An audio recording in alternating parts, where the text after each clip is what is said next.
Hello and welcome to Quiet Hours, a place where the world slows down and mysterious stories fill the silence of the night.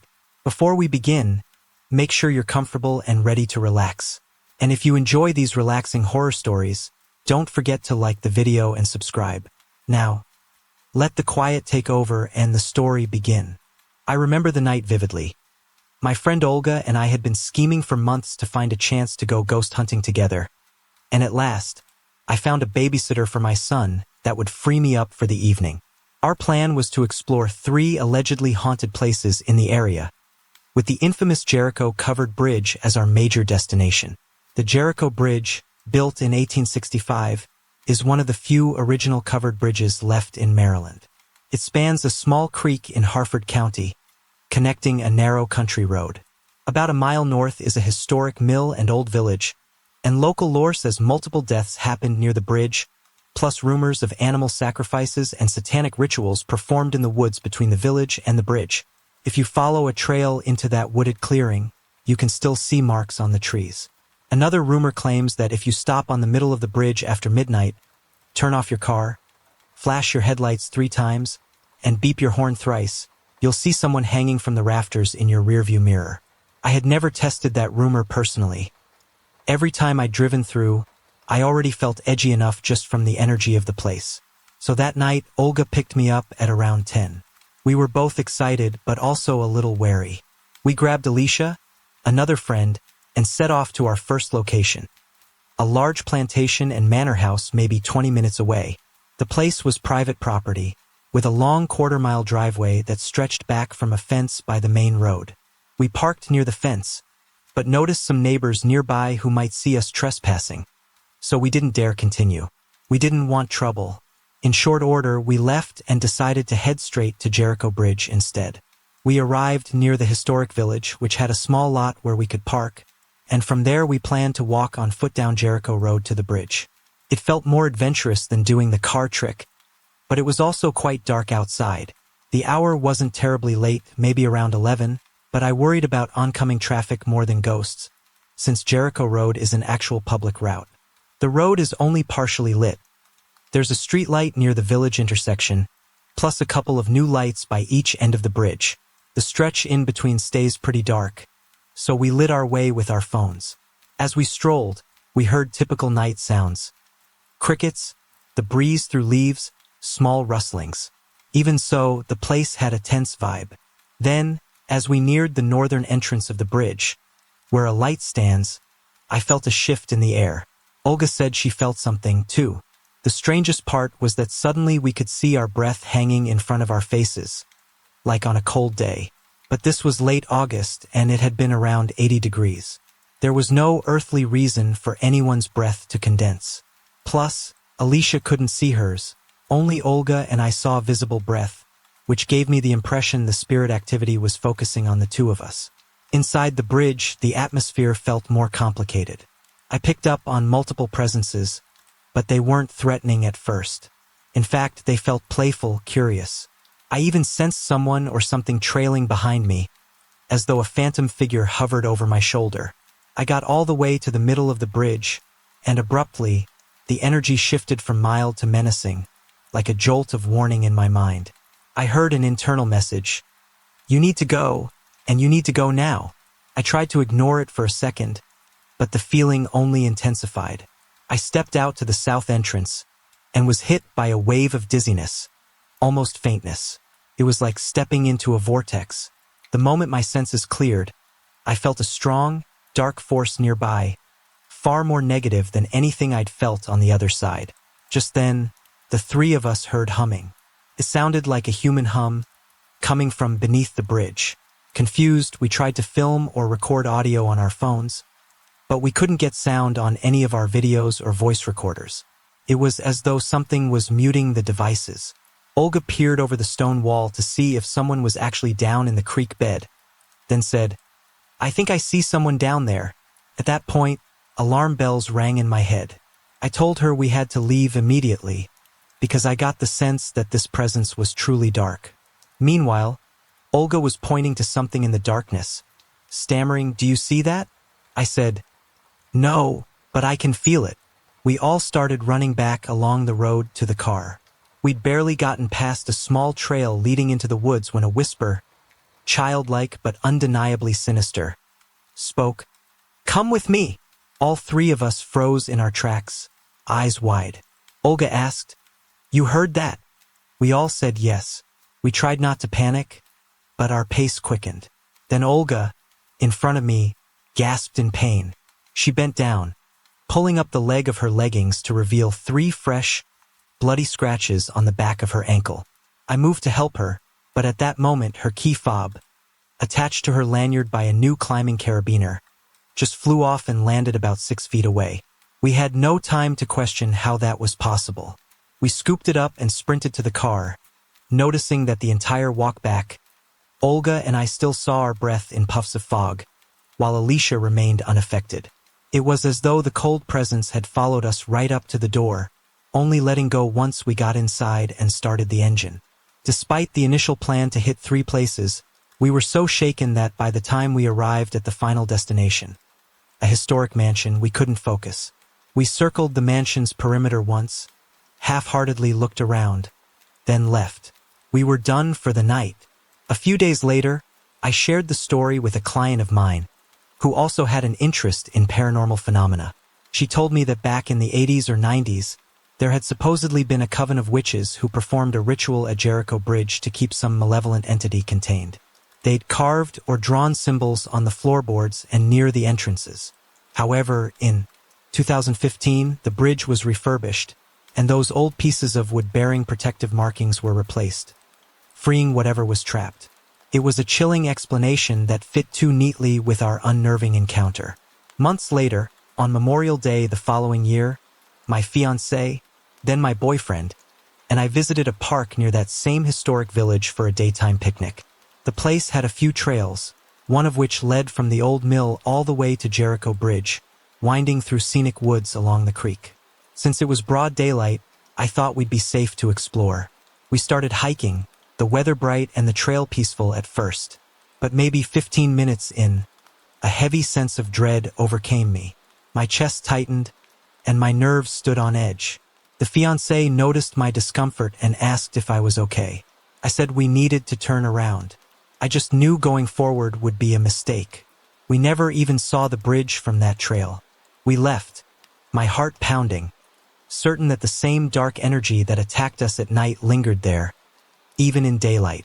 To this day, whenever I think about Jericho-covered bridge, I recall that wave of sickness, the childlike whisper in the woods, and the black mass that seemed to radiate malevolence.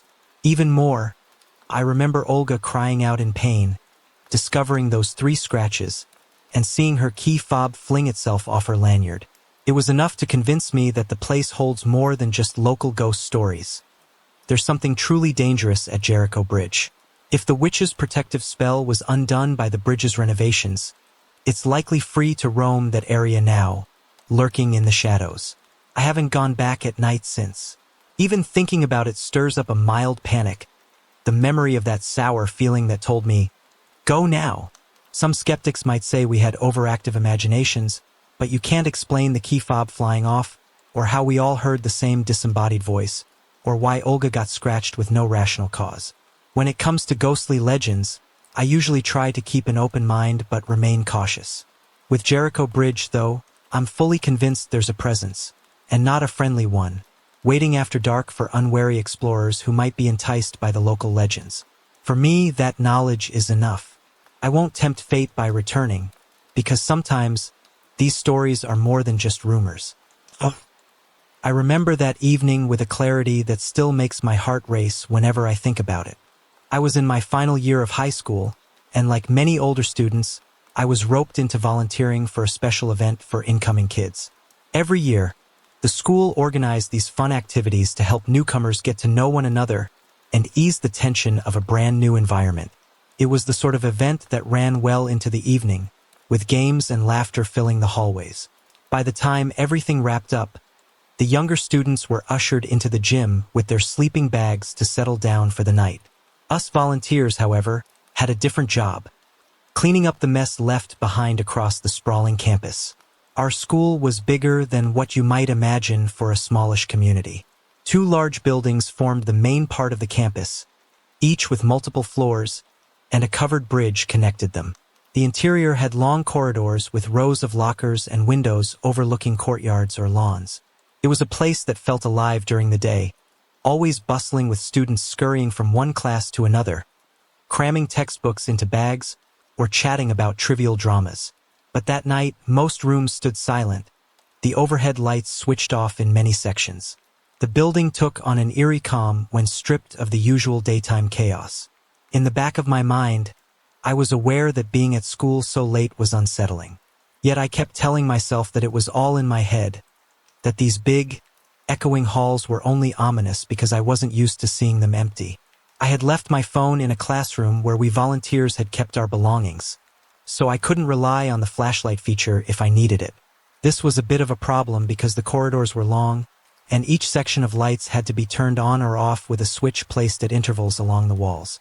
The plan, we decided, was to split up and tackle the leftover mess scattered around different corners of the campus.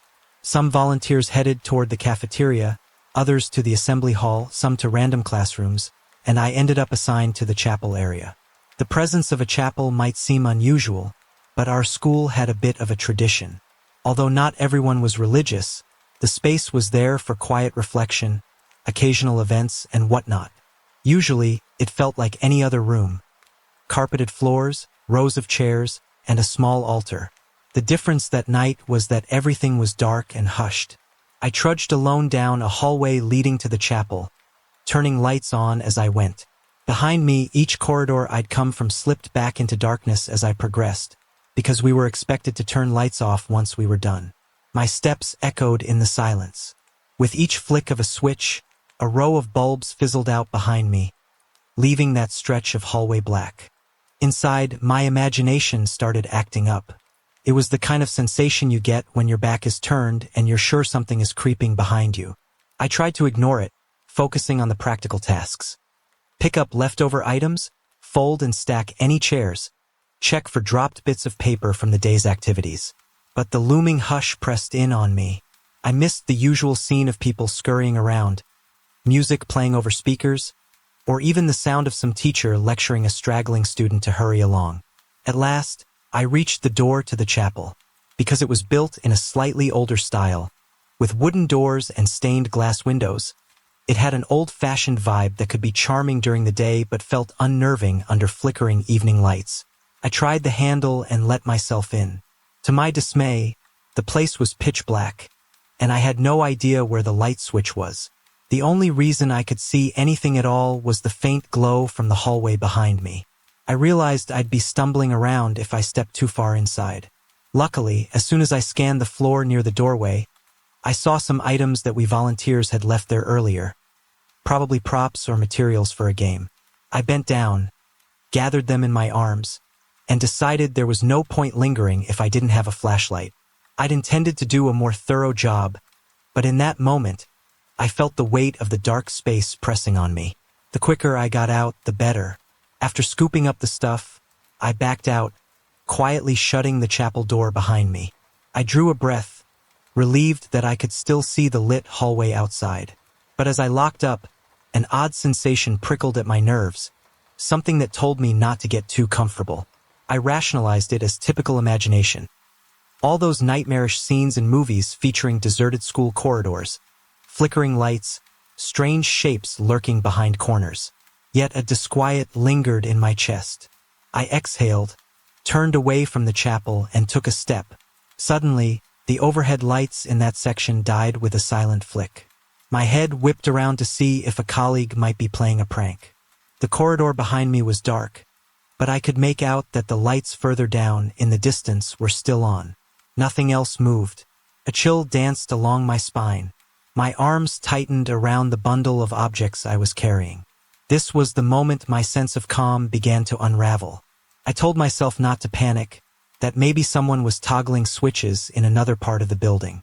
The sense of isolation, though, felt heavier now. I forced myself to keep walking. My mission wasn't over, because each volunteer was tasked with making sure no lights were left on in an area after finishing up.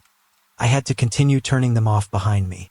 So I walked forward into the partially lit corridor, heading for the next switch. My footsteps seemed far too loud. Each time my shoes squeaked on the tile floor, my heart thumped faster. Eventually, I reached the next switch, which controlled the lights in the hallway I just traversed. With a flick, those bulbs winked out. Now the darkness behind me felt denser than ever, as though it had a tangible weight pressing up against my back. I told myself not to look back. If I turned, my mind might conjure illusions, shapes in the shadows that would only intensify my fear. I took another step forward, desperate to maintain composure. Then it happened. I heard a door slam shut in the darkness behind me, a sharp, resonant bang that practically jolted me from head to toe. My stomach flipped. No teacher or volunteer should have been in that hallway. We had all parted ways, and anyway, no doors around here should be opening or shutting with such force. Before I could even fully process the shock, a distinct noise followed. Footsteps. Not just any footsteps. These were quick, pounding footfalls echoing through the corridor, closing in my direction. Someone or something was running right at me. Fear shot like electricity through my limbs. My instincts flared, and I took off, sprinting forward with my heart hammering. The building's hallway layout forced me to keep a specific path if I wanted to exit the building. I was still obligated, foolishly perhaps, to switch off the lights as I went. An odd sense of duty or maybe just a reflex hammered into me. So even in flight, I slapped each switch I passed, my breath hitching with nervous laughter. Yes, I was weirdly giggling, as if my brain decided that was the appropriate response to being chased in a dark school corridor. The entire scenario felt surreal, like something out of a half-baked horror script. But it was happening, and I was aware of every second. I refused to glance behind me. Not only was I terrified of whatever might be gaining on me, but I also feared that slowing for even a moment might allow it to catch up.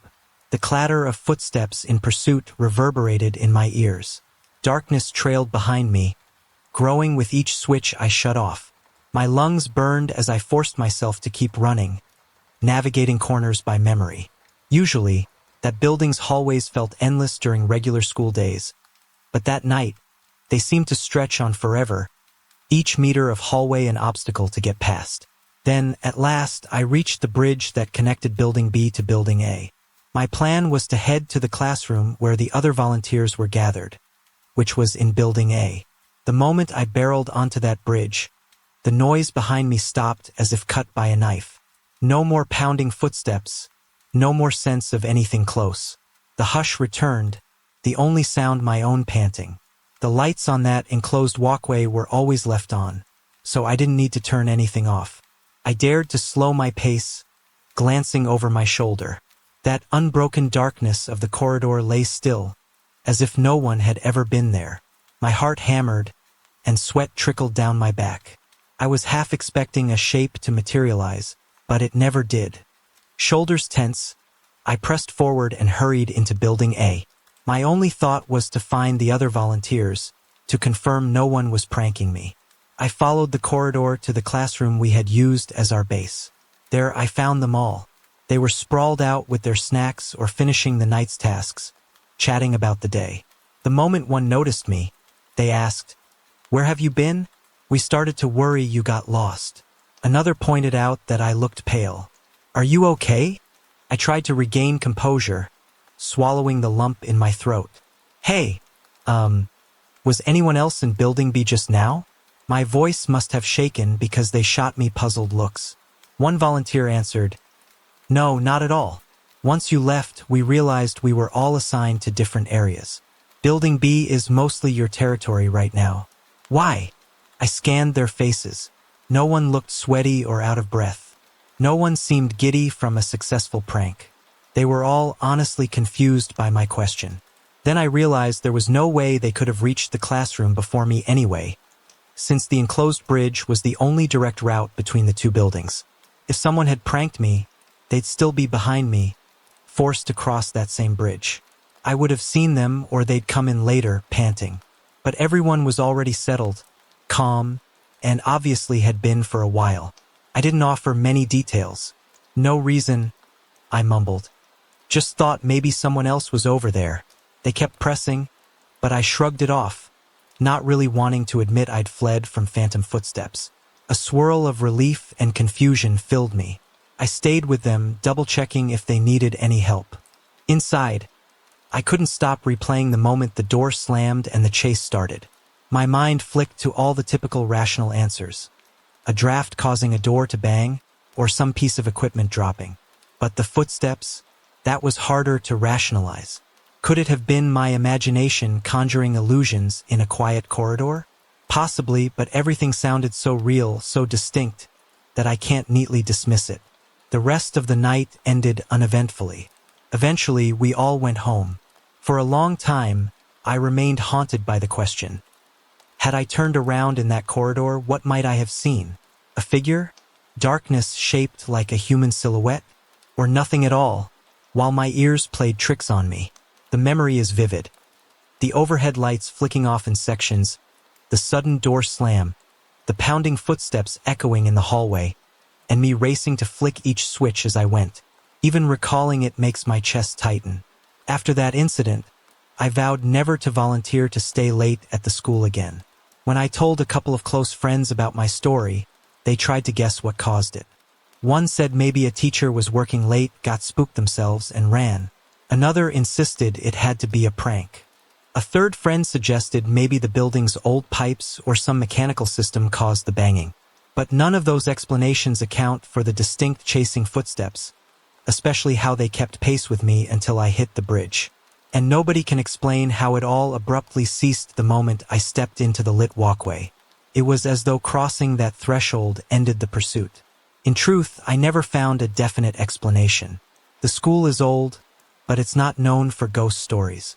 Nothing in its history suggests a tragic accident or any reason for a haunting. Teachers, staff, and students typically only mention how big it is and how easy it is to get lost. But for me, that one night introduced a dimension of fear I'd never associated with those hallways before. Even now, whenever I happen to pass through the corridor near the chapel on a quiet day, I get a faint echo of that unease. Light or no light, a small part of me braces for the possibility of hearing sudden footsteps approach from behind. I sometimes wonder if, had I turned around, I would have seen nothing. Maybe my own mind painted the chase to match my rising anxiety in that dark environment. Alternatively, maybe something intangible truly lurked in the shadows. I'll never know for sure. The only thing I do know is that I've never felt such a rush of fear in a place that, by day, seems perfectly ordinary. The memory serves as a reminder that the mind, or maybe the building itself, can produce unexpected illusions or truths once night falls and the lights go out. I continue to go about my days, fulfilling the usual routines, rarely thinking about that moment. But once in a while, if I'm out late or find myself alone in a quiet hallway anywhere, I sense a flicker of that old dread. My skin prickles and I walk just a little faster, resisting the urge to glance over my shoulder, because a part of me still fears that if I do, I might glimpse something or nothing at all, but the terror that it could be there remains. That single experience overshadowed all the mundane tasks we did that night, so thoroughly that I can't even recall what items I retrieved from the chapel or which game had been played there earlier. The event replaced those details in my memory, dominating the mental reel of that particular evening. It's strange how a place usually so full of noise and life can become so intimidating when its inhabitants are gone. A hallway designed for daily traffic, lockers, posters, and chatter can turn into a corridor of potential horrors once you're isolated in it. And in the end, I have to accept that some occurrences don't have tidy answers. I remain certain that I wasn't imagining the footsteps, but I can't prove what caused them, nor can I prove I didn't conjure them from stress. At this point, it hardly matters. The fear felt real enough to shape my aversion to late-night volunteering. That single chase, real or not, was enough to keep me from being the last person in a dark building ever again. So that's the story. One moment I'm cleaning up in a school chapel. The next I'm hurtling down the corridor, switching off lights and being pursued by footsteps in the dark. I ended the night safe, unscathed, yet deeply unnerved. And to this day, I occasionally recall that final question. What would I have seen if I'd turned around? Part of me is glad I never found out. Another part remains curious, half hoping it might have been nothing at all. and half expecting it might have been something I wasn't prepared to face. I was about 11 years old when my family moved into a rural area that seemed to be in the early stages of turning into a suburban development. There were horse farms and ranches that had been there for well over a century, but they sat right next to a newly built gated community, with a tall wall running along the boundary line. From our property, I could see gleaming new houses on the other side of that wall, and it always struck me as strange to have such a contrast between the old and the new so close together. I'd sometimes watch the neighbors in their modern two-story homes while across the street, there was a ranch that looked like it belonged in another era. A short distance away, maybe a couple of properties over, a new park had been built. Its centerpiece was a playground with a tall slide and some swings, next to a fenced hockey rink and a couple of covered picnic shelters.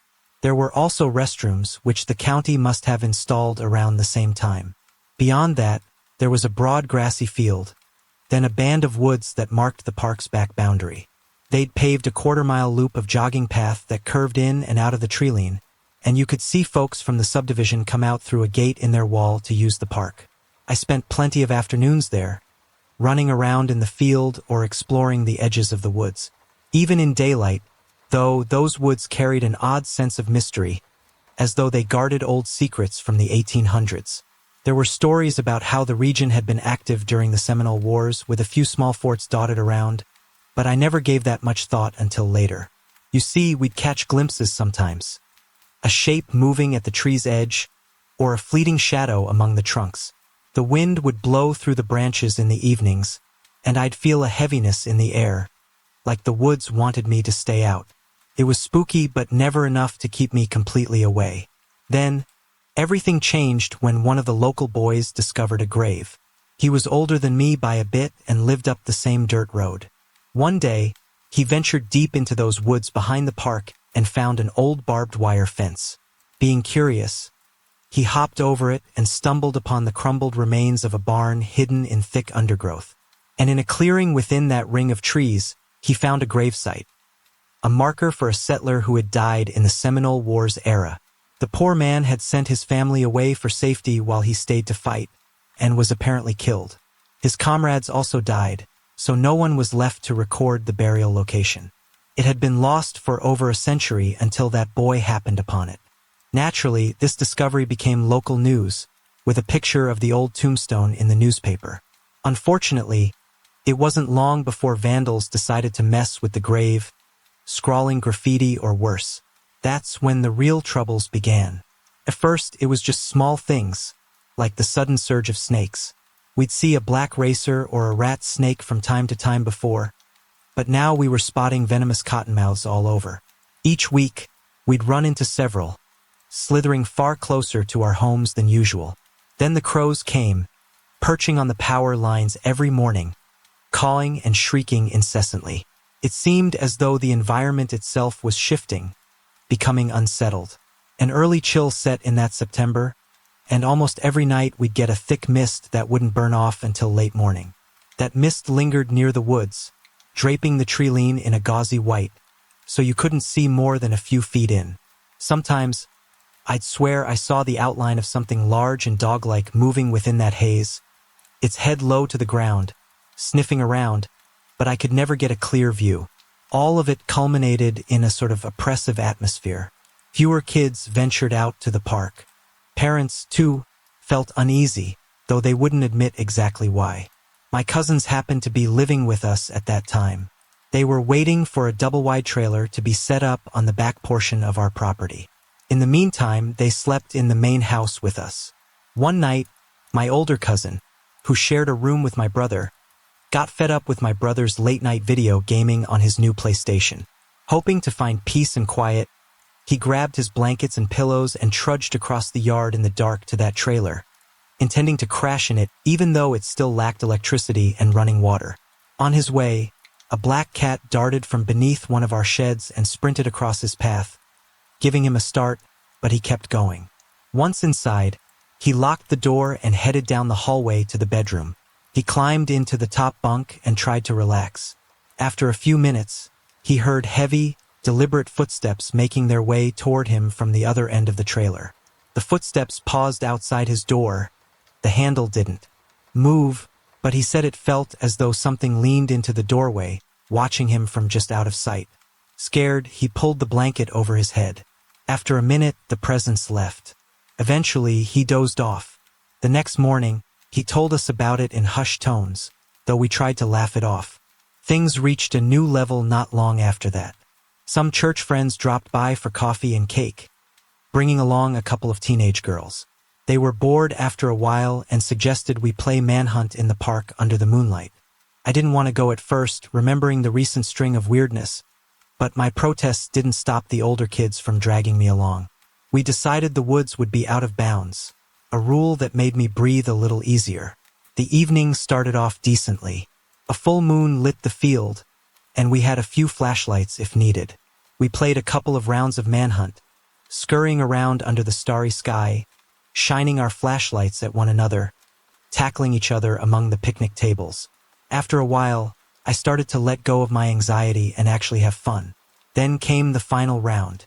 I chose to hide under a picnic table facing the field and the treeline. Clouds drifted across the moon, and a faint mist was already seeping from the woods, drifting into the field. That was when I spotted a dark mass crouched on the jogging path right where it disappeared into a small cluster of pine trees. It looked more like a silhouette than a person, and it seemed to be roughly man-sized, though the hazy mist made it hard to judge. I was still trying to figure out if it was one of the older kids or maybe a teen from the new subdivision. Just then, a girl's scream rang out across the field. My brother and cousins came running to see if I was okay, but it turned out one of the girls had simply been tagged. The commotion broke my concentration. By the time I looked back, that shape stood up. In my shock or fear, it appeared nearly half as tall as the pine trees, so maybe around 7 feet tall, a looming figure that seemed far too large to be a normal person. As it turned away and slipped into the woods, my heart pounded so hard I could barely think. I told my siblings and cousins what I saw, but they shrugged it off, saying maybe it was just a taller kid. We decided to call the game and regroup. Everyone gathered by the chain-link fence surrounding the hockey rink, in a semicircle with our backs to the woods. My older cousins started recounting the odd experiences we'd had on our property, like the weird footsteps in the trailer and the black cat encounter. Then, right in the middle of his story, he froze, eyes wide. Without a word, he jumped up from the circle and bolted, fear written across his face. We spun around to see what had startled him, and that's when we saw it. A towering shadow figure, well over 6 feet, gliding through the mist just behind us. It had no distinct facial features, no color or detail at all. It was a black shape that radiated menace. That was enough for us. We collectively screamed and dashed into the safety of the hockey rink, forming a frantic circle with our backs together. The figure vanished into the haze, leaving us trembling in the flickering moonlight. One of the girls started sobbing while we all tried to catch our breath. After a few excruciating minutes, we realized we'd left our flashlights in the middle of the field. None of us dared retrieve them. Instead, we decided to make our way home. We locked arms in a sort of chain, each of us scanning in different directions, inching away from the rink. About halfway across the park, nerves got the better of one girl and she broke formation, sprinting down the dirt road. That set us all off, tearing after her, not stopping until we reached our front yard. Panting, we reported to our parents that some towering shadow had approached us in the park. The men, my dad, my uncle, and a friend, suspected it was a mischievous older teen or a prowler messing with us. They grabbed a few flashlights and headed to the park themselves. We waited, huddled in the living room, hearts still pounding. Eventually, they returned with confused expressions. They hadn't seen anybody. Worse, they'd found all 5 flashlights from the field, but each one was inexplicably dead, despite having fresh batteries earlier. That was enough to convince them something was off, though they still tried to reassure us we were probably letting our imaginations run wild. Yet the mismatch between fresh batteries and all flashlights drained was impossible to ignore. A few months later, my family moved to another city. Whatever we had witnessed, it didn't follow us. But the memory of that giant shadow man has stayed with me for over 2 decades, cropping up in occasional nightmares or stories I share around a campfire. I can't say for certain if it was the spirit of the old settler who had been murdered, Or maybe a Seminole warrior's restless ghost, or some entirely different phenomenon. All I know is that it wasn't a living, flesh and blood person. Its shape and size, plus the menacing aura that made the hair stand on my neck, was something far beyond a typical teenage prankster. Over the years, I've tried to rationalize it in a variety of ways, maybe group hysteria or an elaborate hoax. But the dread I felt, the sudden hush that fell whenever it appeared, and that creeping sense of being watched in the months leading up to it, all convinced me something more was at play. Sometimes, late at night, I recall the park's outlines in the moonlight, the swirling mist, and the faint shape of a figure that seemed half-blurred, half-real. It crosses my mind that we might have disturbed an ancient site or a spirit when the grave was found and desecrated. The unsettled land responded with sightings, strange animals, and eventually a dark presence that manifested in the park.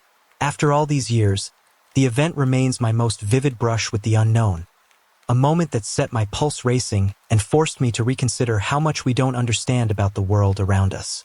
It was late December, and the night felt endless.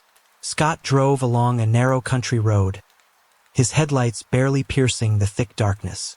He leaned over the steering wheel, wondering if he would even see his own hand in front of his face if he stepped out there. A cold wind battered the edges of the truck windows, and the soft hum of the heater gave him a semblance of comfort. On the passenger seat lay an empty fast food bag and an old road map he didn't really need anymore, but kept for peace of mind. The radio station he'd been listening to all evening began to drift into static, overwhelmed by distance or lack of towers out here. The faint music turned into a distorted hiss, and the conversation of talk show hosts broke into fragments. Finally, Scott tapped the stereo's power button and let out a sigh. He couldn't rely on it to keep him company any longer. Now there was only the roar of his engine, the crunch of gravel under his tires, and his own thoughts. He was heading to his grandmother's house, a place nestled in a remote corner of Kentucky. The region was mostly farmland and winding roads, with occasional small towns scattered about. He hadn't been here in years and found himself lost in a sea of memories and questions, trying to recall whether to take this left or that right. The moon hid behind clouds, so the night felt particularly black. His mind started to wander. He thought about his family, about the old stories Granny used to tell him as a child, about the local folklore. He glanced at the clock on the dashboard. It was a little after 10. He told himself he'd be at Granny's by 10:30. Maybe. That was if he didn't take a wrong turn or run into trouble. Just as he was drifting into deeper contemplation, he noticed something up ahead, a shape moving at the side of the road. Scott eased off the accelerator. His headlights caught a person walking. At first, it was just a silhouette, but as he drew closer, details emerged. The figure wore a helmet, maybe a hard hat. On his right shoulder rested a long tool, and he clutched a box with a handle in his left hand. The man's posture was hunched, trudging onward. Scott's brow furrowed. He had no idea there were mines out here, but it definitely looked like a coal miner. In these parts of Kentucky, it wasn't impossible. Still, how could someone see in such a pitch-black night? He started to weigh the pros and cons of pulling over. The man was surely exhausted, covered in coal dust, forced to walk who knows how far after a back-breaking shift. Scott pictured him trudging home in those worn boots. Another voice in Scott's head reminded him that picking up a stranger in the middle of nowhere might not be the safest idea, especially with the day's tension and the creeping sense of isolation. Yet Scott felt a pang of guilt at the thought of leaving the man to limp along the dark road. Then, from the depths of his conscience, one thought emerged. A working man walking along a lonely path at night, and me, too selfish to give him a ride? Resolute now, Scott slowed his truck to a stop, shifted into park, and quickly reached over to move his duffel bag from the passenger seat to the back. But in that short moment, when he glanced up again, the miner was gone. Vanished. 1 second, the man was lumbering along in the truck's beam. The next second, empty road. A jolt of fear spread through Scott's chest. He felt goosebumps erupt over his arms. With shaking hands, he put the truck back in drive and stomped on the accelerator, the tires kicking up a cloud of dusty gravel behind him. His heart thundered. He kept checking his rearview mirror, half convinced he'd see a figure sprinting after him. But there was nothing in the glare of the red taillights except swirling dust. He forced his eyes back on the road. The further he drove, the more he tried to calm himself. After maybe 2 miles, the adrenaline began to fade, and he started breathing more steadily. He found himself driving slower, his mind replaying that bizarre moment. Had he just hallucinated it? He clutched the steering wheel and forced his attention to the stretch ahead. Then a sign came into view. Scott recognized it as the Miners' Memorial sign. Next to it, a small path led to a structure and a statue. His headlights revealed the statue to be a coal miner with a pickaxe draped over his shoulder, in almost the exact pose as the figure Scott had spotted.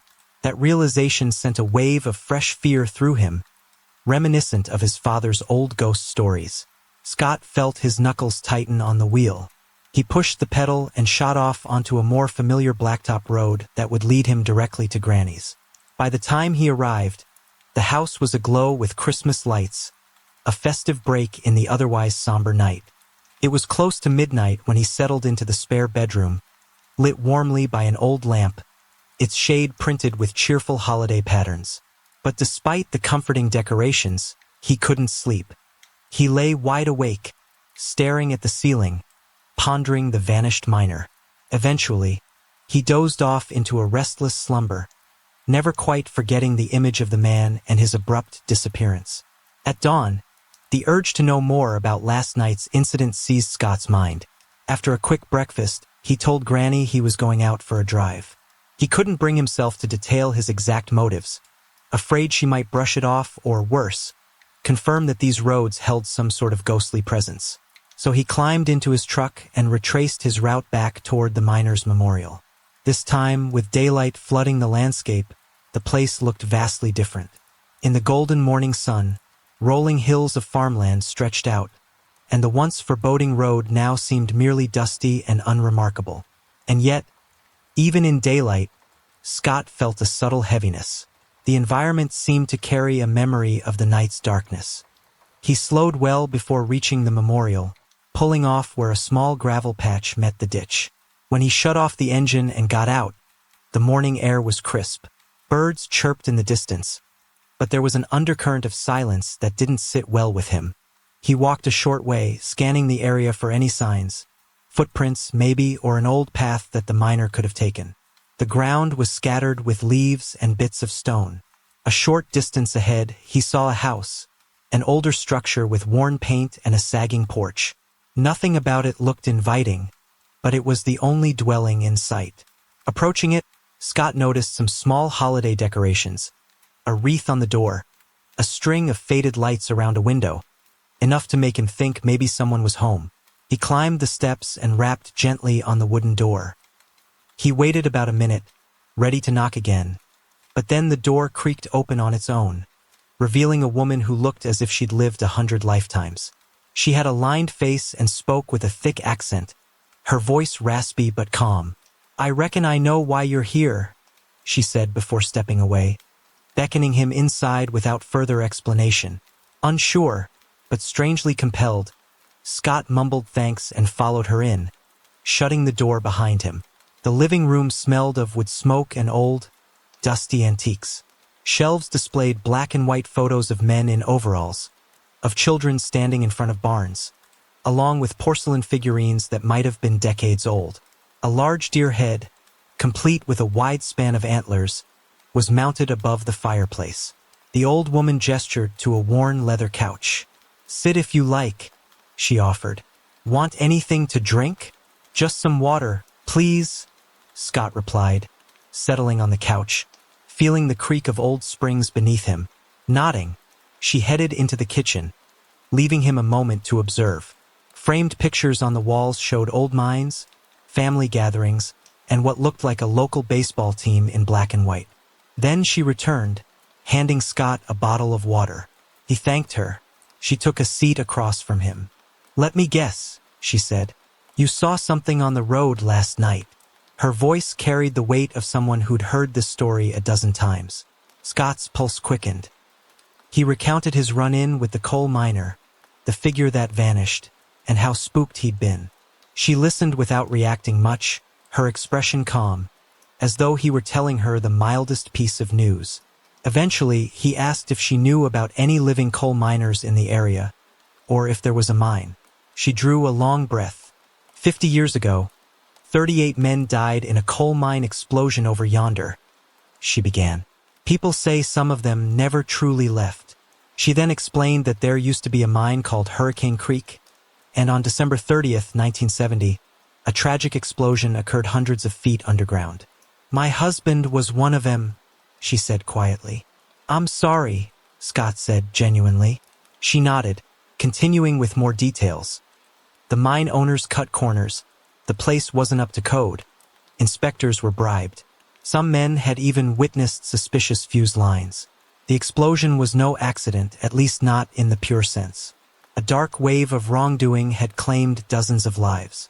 When she paused, Scott tried to process the idea that the figure he saw could be the spirit of a miner who died in that tragedy. She sighed, confessing that she'd once been skeptical too, but her own son encountered something similar on that very road when he was a teenager. She said her son recognized the figure as his father. Hearing that made a chill run down Scott's back. The old woman reached for a drawer in a nearby end table, pulling out a piece of paper. A handwritten account by her son's former girlfriend from decades ago. It described a night they'd driven out near the old mine site, singing along to Bruce Springsteen, only for the tape to distort, and a band of miner-like lights to appear, forming silhouettes around the truck. The father's face, so familiar to her boyfriend, had come into view for a moment, only to vanish when all the lights switched off. Their truck then restarted as if nothing had happened.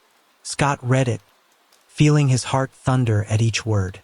It perfectly echoed the sense of dread he'd felt, that moment of unstoppable fear when the figure simply vanished into the night. He handed the paper back, thanking the woman.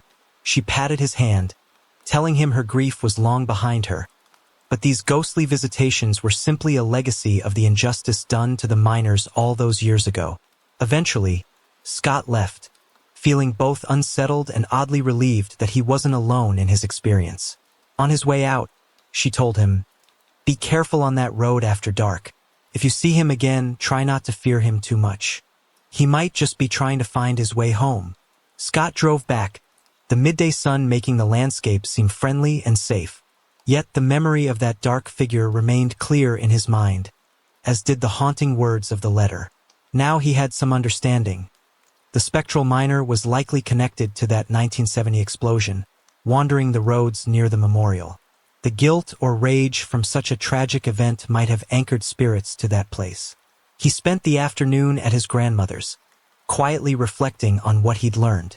She asked him why he seemed pensive, but he kept the details to himself. That evening, the family gathered around a large dinner, passing turkey and stuffing, chatting about normal holiday things. Scott found it strange to talk about everyday topics after seeing something so extraordinary. Before bed, he slipped outside to look at the sky. The air was frigid, but still. He couldn't help but glance at the road behind the fence, imagining the figure trudging along with a pickaxe on his shoulder. The next morning, he considered driving that road again at night, just to see if the miner would appear. But a deep part of him warned that he'd been lucky once. Maybe it wasn't worth tempting fate. With a last glance at the line of trees far off, he decided that some mysteries were better left unsolved. The land held too many secrets, too much grief. Later that day, he started his journey back toward the city. The radio station worked fine once he was nearer to civilization. He hummed along to some music, eyes drifting to a sign that read, Hurricane Creek Miners Memorial. Next right, he swallowed hard, recalling the letter describing how the beams of light circled that old truck. He had an urge to turn in, to see the memorial up close, but the recollection of the vanished miner on the road was still too fresh. Instead, he drove on, letting the sign pass in his peripheral vision. A minute later, he glanced in the rearview mirror, half expecting to see a figure in the back seat. But there was nothing, just the reflection of bright Kentucky sunshine streaming through the window. Even months and years later, when the memory crosses his mind, sometimes prompted by a whiff of coal dust near a construction site, or the mention of an old mine accident on the news, Scott recalls the figure on that road. He recalls the old woman's unwavering expression, the handmade letter describing a ghostly scene from a decade prior. He thinks of the tragedy that claimed 38 lives, of corporate greed or negligence, and how such sorrow might imprint itself on a place, refusing to let go. It's a sadness that underscores the land's beauty with a quiet, persistent shadow. Scott doesn't share the story often. When he does, people usually give him a half smile, a polite nod, or some word of skepticism. That's okay because the experience wasn't for them, it was his to carry. He only hopes those miners found some measure of peace in the afterlife. And he drives more cautiously at night now, always aware that around any bend in a deserted road, a man in a dusty helmet might appear, carrying the burden of a past injustice, looking for a way home. I grew up in San Antonio, where local folklore runs deep, stories about the Alamo, the Menger Hotel, those legendary haunted train tracks, and one of the most famous among my friends, the Donkey Lady Bridge. Everyone around me had heard some version of these tales, each with its own dramatic twist or detail. The Donkey Lady Bridge legend was one of those that got under my skin the most, probably because of how gruesome it sounded. We were always told the bridge was haunted by a woman who had lived nearby many years back. According to the story, her family died in a fire set by her husband, either out of anger or madness. No one ever specified exactly why he did it. He and their children perished in the flames, but she survived, badly disfigured. The heat had supposedly melted her skin, fusing her fingers so that they resembled hooves, and her face elongated into something resembling a horse or a donkey. Some versions said she died right there, while others claimed she lived and prowled the area in anguish, screaming whenever she spotted anyone near the bridge. When you grow up hearing these sorts of stories, you mostly pass them off as eerie folklore, until you experience something you can't shrug off. After high school, I found myself in that familiar teenage space of seeking a good scare. My friends and I, thinking we were all edgy and brave, decided to head out to Donkey Lady Bridge one night. There's a ritual connected to it. You park your car on or near the bridge, turn the engine off, either flash your headlights 3 times or honk 3 times, then keep perfectly quiet. The rumor is that if you do that, you'll hear the Donkey Lady. If you're really unlucky, you might see her. We were more than curious enough to try. We got out there late one night. My friend, who I'll call Jay, was especially thrilled to prove how tough she was. The rest of us hovered between excited and terrified, though I tried to keep a confident front. The area around the bridge merges into Medina River Park, with some hiking trails that wind through a patch of woods. By day, it's a nice enough spot for a walk, but at night, it's pitch black, especially if the moon isn't bright. The roads out there are quiet, and the air always seems just a bit colder and heavier once you arrive. We parked on the bridge, turned off the car, and honked 3 times. Then we sat still, breath held, waiting.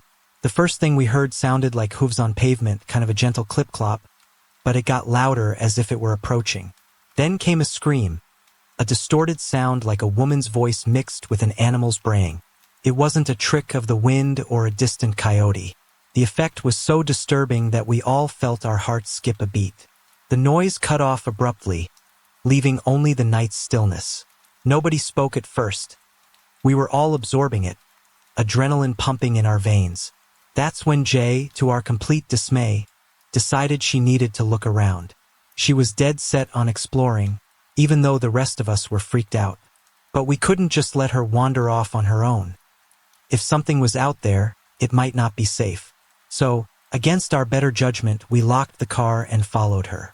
The Donkey Lady Bridge stands near those hiking trails I mentioned, and we foolishly started strolling down one of them. Our phone flashlights weren't the best, but enough to see we were heading deeper into the trees. The further we walked, the thicker the undergrowth became, and the narrower the trail. The silence pressed down on us, as though the entire area was holding its breath. I've always had this feeling, a sort of sixth sense, for when things are about to go wrong, and it flared like a siren in my head. I felt as though we were being watched, a prickling of the skin at the back of my neck. The others must have felt it too, because we exchanged nervous looks and started whispering about heading back. Then, from the direction of the car, we heard the same noise again. Hooves on pavement, followed by that eerie scream. This time it was louder, more anguished, and it came from the very path we needed to take to return to the car. Right then, we also heard movement in the bushes to our side. Rustling leaves, something shifting around. Jay gasped and pointed, saying she saw eye shine in the undergrowth, two glowing spots moving toward us. That was enough to send us running. We took off in a sprint back down the trail. My lungs burned from the cold night air, and I'm asthmatic, so I couldn't keep up with everyone else. They powered ahead, not realizing I had to slow down. Before I knew it, they were far ahead, leaving me behind in near darkness. My heart hammered as I forced my legs to keep moving, the sound of those heavy hoofbeats echoing behind me. At one point, I thought I heard grunting or snarling, but it could have been my own breath rasping in my chest. I was convinced I'd be tackled at any moment by something large and monstrous. Fear kept me going, each step feeling like it would be my last if I stopped. I stumbled out of the trail into the open area near the bridge, breathless. My friends were gathered by the car, frantic. That's when we realized the engine wouldn't turn over. All of us were wound tight, glancing around, expecting something to leap out of the shadows. The screams and hooves were still echoing somewhere in the night, but this time they seemed to be circling us, coming closer. Jay fumbled with the keys, trying desperately to start the car. Meanwhile, we heard an awful scraping noise, like something heavy being dragged on the road surface, interlaced with another one of those chilling screams. All at once, something slammed against the passenger side of the vehicle, the side nearest the bridge. It rocked the car on its suspension. Whoever was on that side yelped, and we all started yelling over each other, fear rising like a tangible wave. The car was struck again, a fierce impact that rattled us. Someone cried out, demanding to know what was hitting us. Another was sobbing. I just crouched down in my seat, arms around my chest, adrenaline pounding in my veins. Then, as suddenly as it began, it stopped. Silence descended, heavy as a blanket. Jay tried the ignition again, and this time, miraculously, the car roared to life, headlights flashing on. We all breathed a collective sigh of relief briefly until we saw it. A figure standing dead ahead, almost like a translucent or misty shape, with glowing white eyes. There was just enough detail to see it was humanoid but distorted in a way that made me think of the legends, the donkey-like face, the elongated limbs. It stared at us, or so it seemed.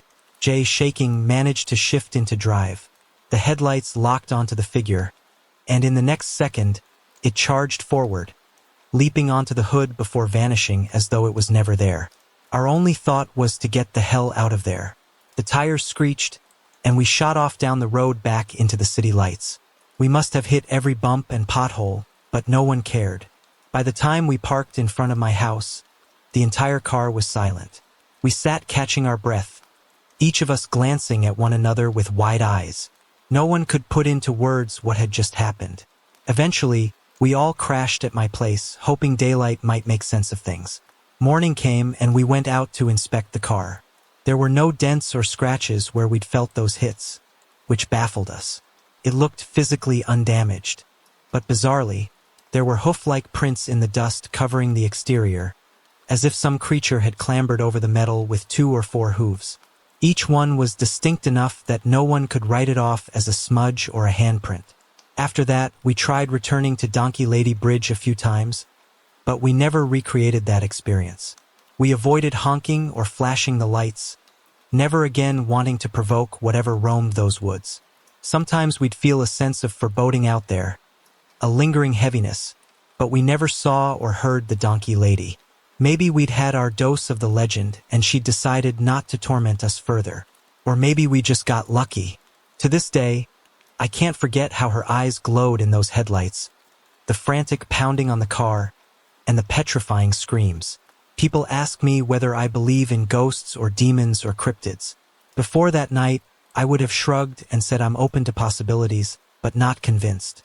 Now, if anyone brings up the Donkey Lady Bridge, I feel a small knot of anxiety twisting in my stomach. I'll say something like, well, I've been there, and leave it at that.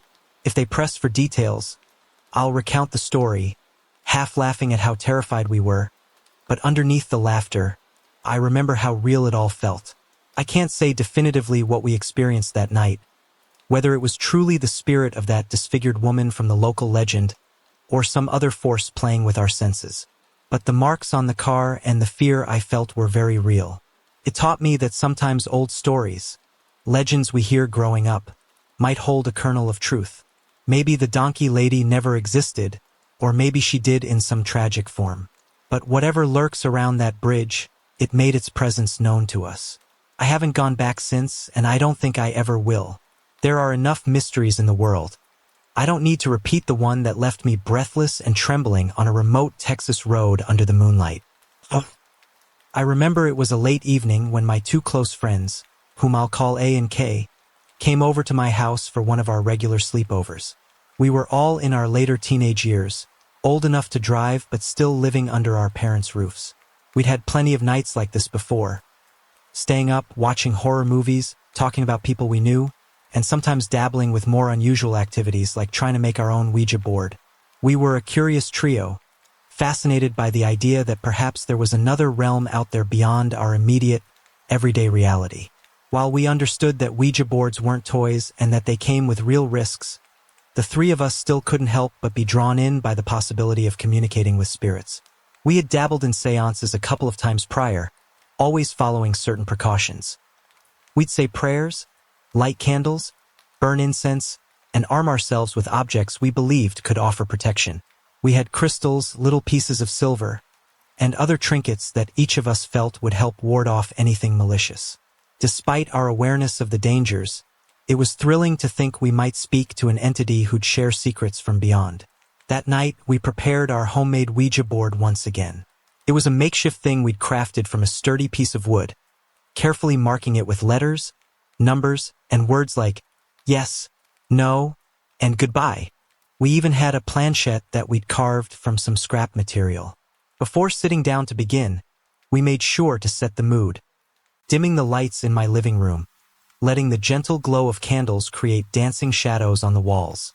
The smell of incense wafted around us, sweet and heady, making the air feel almost charged with potential. There was an electric hush as we sat cross-legged around the board. Outside, the sky was dark, the only sounds coming from the occasional car passing down the street or the hush of a fan inside the house. We placed our fingertips on the planchette, closed our eyes, and recited a short prayer, asking for protection and clarity. We were used to addressing the spirits politely, never demanding.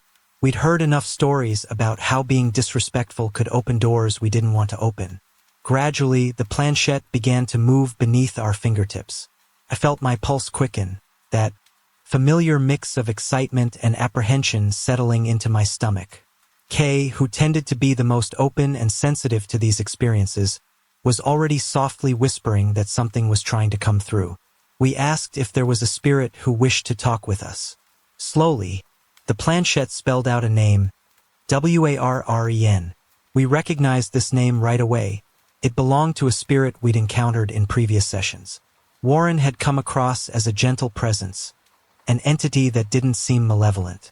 In our earlier communications, he had claimed to be extremely old, so old that he couldn't recall precisely when he died. We didn't know if that was entirely accurate, but we had no reason to disbelieve him. Each time we spoke with Warren, the conversation was calm, lacking the sinister undertones people often associate with Ouija boards. The planchette would move slowly, as though Warren's energy was faint. That night, though, Warren's presence felt weaker than usual. Maybe it was because we were tired or because the energy in the room wasn't stable. The board gave half answers and sluggishly spelled out words, leaving us uncertain how to proceed. Then the planchette began catching on the board in an odd way, as if something physically stuck beneath it. We decided to pause the seance, say goodbye to Warren politely, and try to fix the planchette. We carefully inspected the underside, smoothing away any rough edges or chips of wood that might be causing friction. All the while, we chatted about random things. School, rumors we'd heard, who was dating who. But partway through the conversation, Kay and I got into a minor spat. It was a silly argument, one that escalated out of nowhere. I sat quietly, watching us bicker, looking increasingly uncomfortable. Eventually, we resolved the tension. I apologized, Kay apologized, and we agreed to drop it. That was when I finally spoke up. She said something like, "Hey, do you guys feel like we're not alone anymore?" Her tone was hushed, almost reverent. At first, I was confused by her question. Then I realized there was a thickness in the air, a heaviness I hadn't noticed earlier.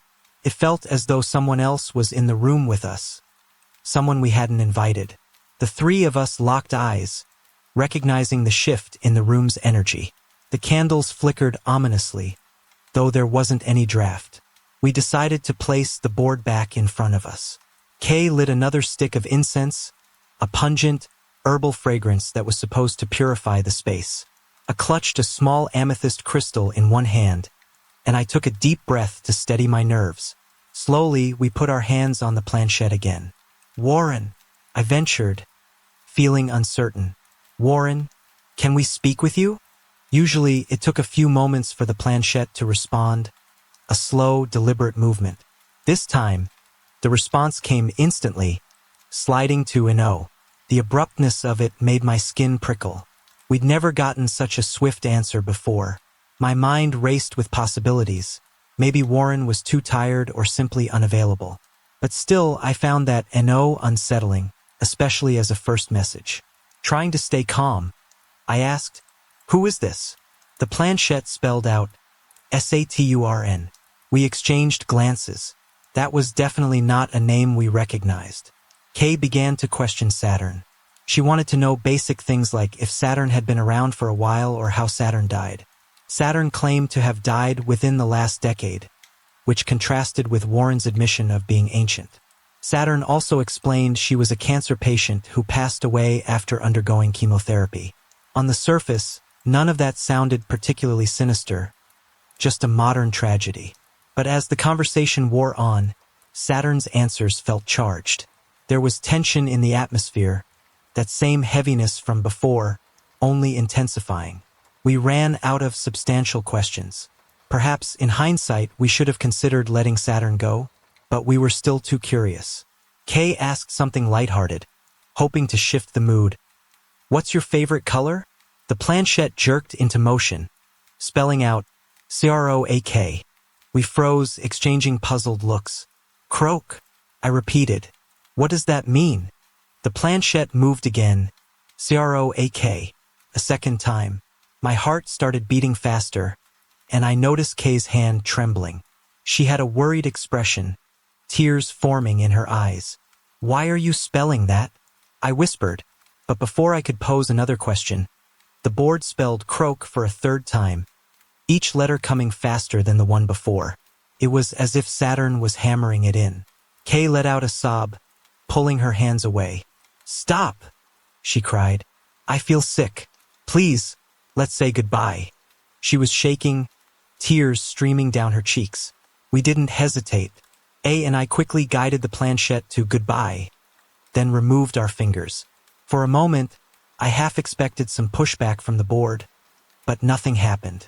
We put it away, blowing out the candles and opening a window to let in fresh air. The tension drained slightly from the room. I turned my attention to Kay, who was by then hyperventilating. She explained that the moment the board spelled croak, she felt a wave of nausea. Each repetition of the word heightened that physical sense, as though something was pressing on her stomach and chest. I tried to comfort her with a glass of water and some deep breathing exercises. After a few minutes, she calmed down. The rest of the night was eerily uneventful. We stuck to mundane distractions, watched a comedy movie, raided the fridge for leftovers, and eventually dozed off. The next morning, the first rays of daylight made us feel safer. We talked about what had happened, tossing around theories. Maybe Saturn had found our question trivial or disrespectful. Or maybe the negativity from Kay's and my argument had attracted a more hostile spirit that latched onto us.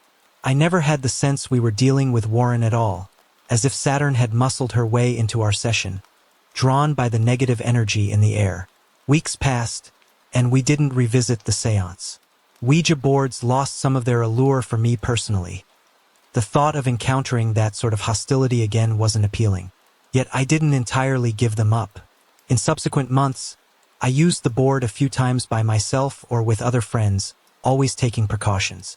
I made sure no one argued beforehand, that we set a peaceful tone. None of those later attempts came close to replicating the unsettling edge that Saturn brought into the room. At some point, A told me in confidence that she'd started having recurring nightmares. In them, she saw her hair falling out in clumps, leaving her scalp raw. She connected it to Saturn's claim of dying after chemotherapy. It was as though Saturn was showing what she had experienced.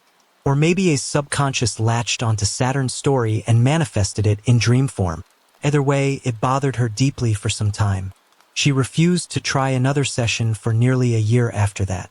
Over the years, we've all grown up and gone our separate ways, but we still recall that night. Kay rarely talks about it, although she remains convinced that the spirit we contacted wasn't Saturn at all. She speculates that some darker entity simply used Saturn's name as a mask. A is a bit more measured, acknowledging that we can't be sure if it was truly malevolent or simply lost and anguished. But me, I tend to believe that we angered or intrigued something by letting negative energy fill the room. The old caution about Ouija boards is that conflict, fear, or bitterness can make you vulnerable, attracting the energies that feed off negative emotions. Regardless of the exact cause, I have no desire to speak with Saturn again. Of all the spiritual sessions we did, that night remains the most disturbing, both in the abrupt shift of mood and the lingering effect it had on my friends. If anyone asks me for advice on Ouija boards, I tell them to be cautious with their emotional state before they begin. Don't do it if you're upset, drunk, or harboring conflict in your group. Such negativity can open a door you don't want opened. And if they press further, I share the story of Saturn and the word croak repeated again and again. How it rattled even my bravest friend and left her trembling with tears. Perhaps that word was a reference to the final moments of Saturn's suffering, a symbol of her anguish. Or maybe it was a threat, some twisted expression of the spirit's frustration. We'll never know for certain. I do know that after that night, our friendship changed slightly. We were still close, but a subtle line was drawn, reminding us that we didn't fully understand what lurked in the spaces we tried to contact. Something had stared back at us, and it was neither patient nor polite. We are only visitors in the realm beyond, and not every spirit we meet there is eager to chat or share a gentle, harmless presence. Even now, I still have the old board, tucked away in a closet. Sometimes I consider throwing it out, but I never do. Part of me sees it as a reminder that I can't just dismiss the unknown, that there are forces or energies that respond in ways we can't predict. Another part of me is simply attached to the memories, good or bad, of late-night sessions with friends in my childhood bedroom. But I also know that the next time I even think about pulling it out, I'll remember Saturn's presence and Kay's sobbing. That alone makes me hesitate, a caution that runs deeper than any curiosity. I was 11, that in-between age where grown-ups don't let you walk a mile on your own, yet you can spend an entire day babysitting your little brother without anyone thinking twice about it. In my case, that's exactly how it was. My mother was on her own, raising me and my 2-year-old brother, Tommy. We lived in a small, worn-down house near the edge of a small town. My father had never been in the picture. Mom didn't know which of the local junkies he was, and he hadn't paid a dime in child support, ever. Mom got by on meager paychecks, hustling through various odd jobs until she finally landed a more regular position as a nurse's aide at the local nursing home. She left early every morning, so I was in charge of Tommy, doing what needed doing around the house. Cooking a little, watching TV with him, cleaning up if we made messes. None of us were thrilled with the arrangement, but it was how we survived. Before she got that job, our mornings were slower and a lot more cheerful. She had time to take us to the park by the riverfront, a place I loved because I could run around or imagine wild adventures. But since she started her new job, those trips stopped. She was gone too early to bring us anywhere, and by the time she came home, she was too tired to bother. It didn't help that the weather always seemed wrong on her days off. Gray clouds, drizzling rain, or a real downpour that turned the park's flood zone into a soggy mess. I asked her if I could go by myself, maybe take Tommy along, but she refused. She insisted it wasn't safe, that it was too far for a girl my age. I whined, but it did no good. She was set in her ways. I started to fantasize about sneaking off to the park when she was at work. The idea took shape slowly. At first, I dismissed it as impossible. Who would watch Tommy? Then a half-formed plan emerged. Maybe I'd leave him sleeping, go quickly, and be back before he stirred. Guilt twitched in my mind, because if he woke up and needed something, food, a new diaper, he'd be all alone. But the dream of returning to the park was so strong, so reminiscent of simpler times. So I told myself I'd do it quickly, no more than 30 or 40 minutes away, just enough time to breathe that river air and stretch my legs on the swings. One night, I set my alarm clock for 20 minutes after my mother left in the morning. She typically locked the house behind her, but I had a plan for that too. I carefully laid out clothes, a jacket, my old sneakers, plus a hat and sunglasses. I had this notion that if anyone we knew passed by in their car, they wouldn't recognize me from a distance if I wore a disguise. I felt almost silly, but I was determined. Right before bed, I crept around, making sure I could slip out unnoticed. That morning, the alarm went off as planned. I got up softly, checking that Tommy was still asleep in his toddler bed. My heart pounded with excitement and guilt as I tiptoed across the worn linoleum floor. I put a couple of pillows under my blanket to mimic my shape in case Mom came back. I told myself she never did, but anxiety gnawed at me anyway. Next, I grabbed a bottle of water and a pack of Pop-Tarts from the cupboard, figuring I might get hungry. Then, carefully, I flipped the deadbolt, turned the knob, and slipped onto the porch. A rush of cool morning air hit my face. The sky was still a pale gray, dawn not fully broken. My mother's car was long gone, so no one was around to see me. I felt a rush of freedom, tempered by that tingle of fear at doing something I wasn't supposed to. It was about a mile to the park, a straight shot along a rough sidewalk that paralleled the main road. The houses along the way varied from small, well-kept places to a few that looked abandoned, with chipped paint and boarded-up windows. Initially, my mind buzzed with the thrill of my disobedience. I pictured the park's tall swings, the worn-down slides, the big oak tree by the river's edge. But half a mile in, I noticed the wind shifting and dark clouds rolling in. The drizzle started as a light patter, soon building into a cold rain. The asphalt glistened beneath my sneakers, and puddles began forming in the dips of the sidewalk. A chill sank into me. My jacket could only handle so much water. I unwrapped my Pop-Tarts and munched on them, hoping to keep my spirits up. The distance didn't bother me, but the rising rain did, especially since I worried about how I'd explain coming home soaked to the bone. Reluctantly, I paused. The park was still some distance away. The water droplets were turning heavier, tapping on my hat. A small voice in my head said, "Turn back. You can try another day." So I did. I spun around and started walking home. The rain kept coming, heavier and heavier, and by the time I got back to our small yard, I was shivering. Our porch squeaked under my feet, and I reached for the knob. That's when I realized my mistake. I had only unlocked the deadbolt, not the doorknob.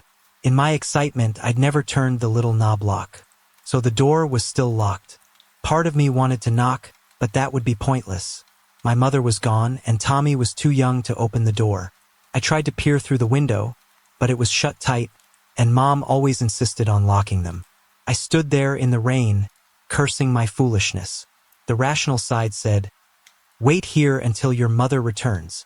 But she wouldn't be back until late afternoon, and I knew Tommy would eventually wake up crying for breakfast. Guilt squirmed in my stomach. I was stuck outside with no quick fix. I debated whether to check neighbors, but the nearest neighbor was a good half-mile away. Instead, in a moment of frustration, I decided I might as well finish what I started.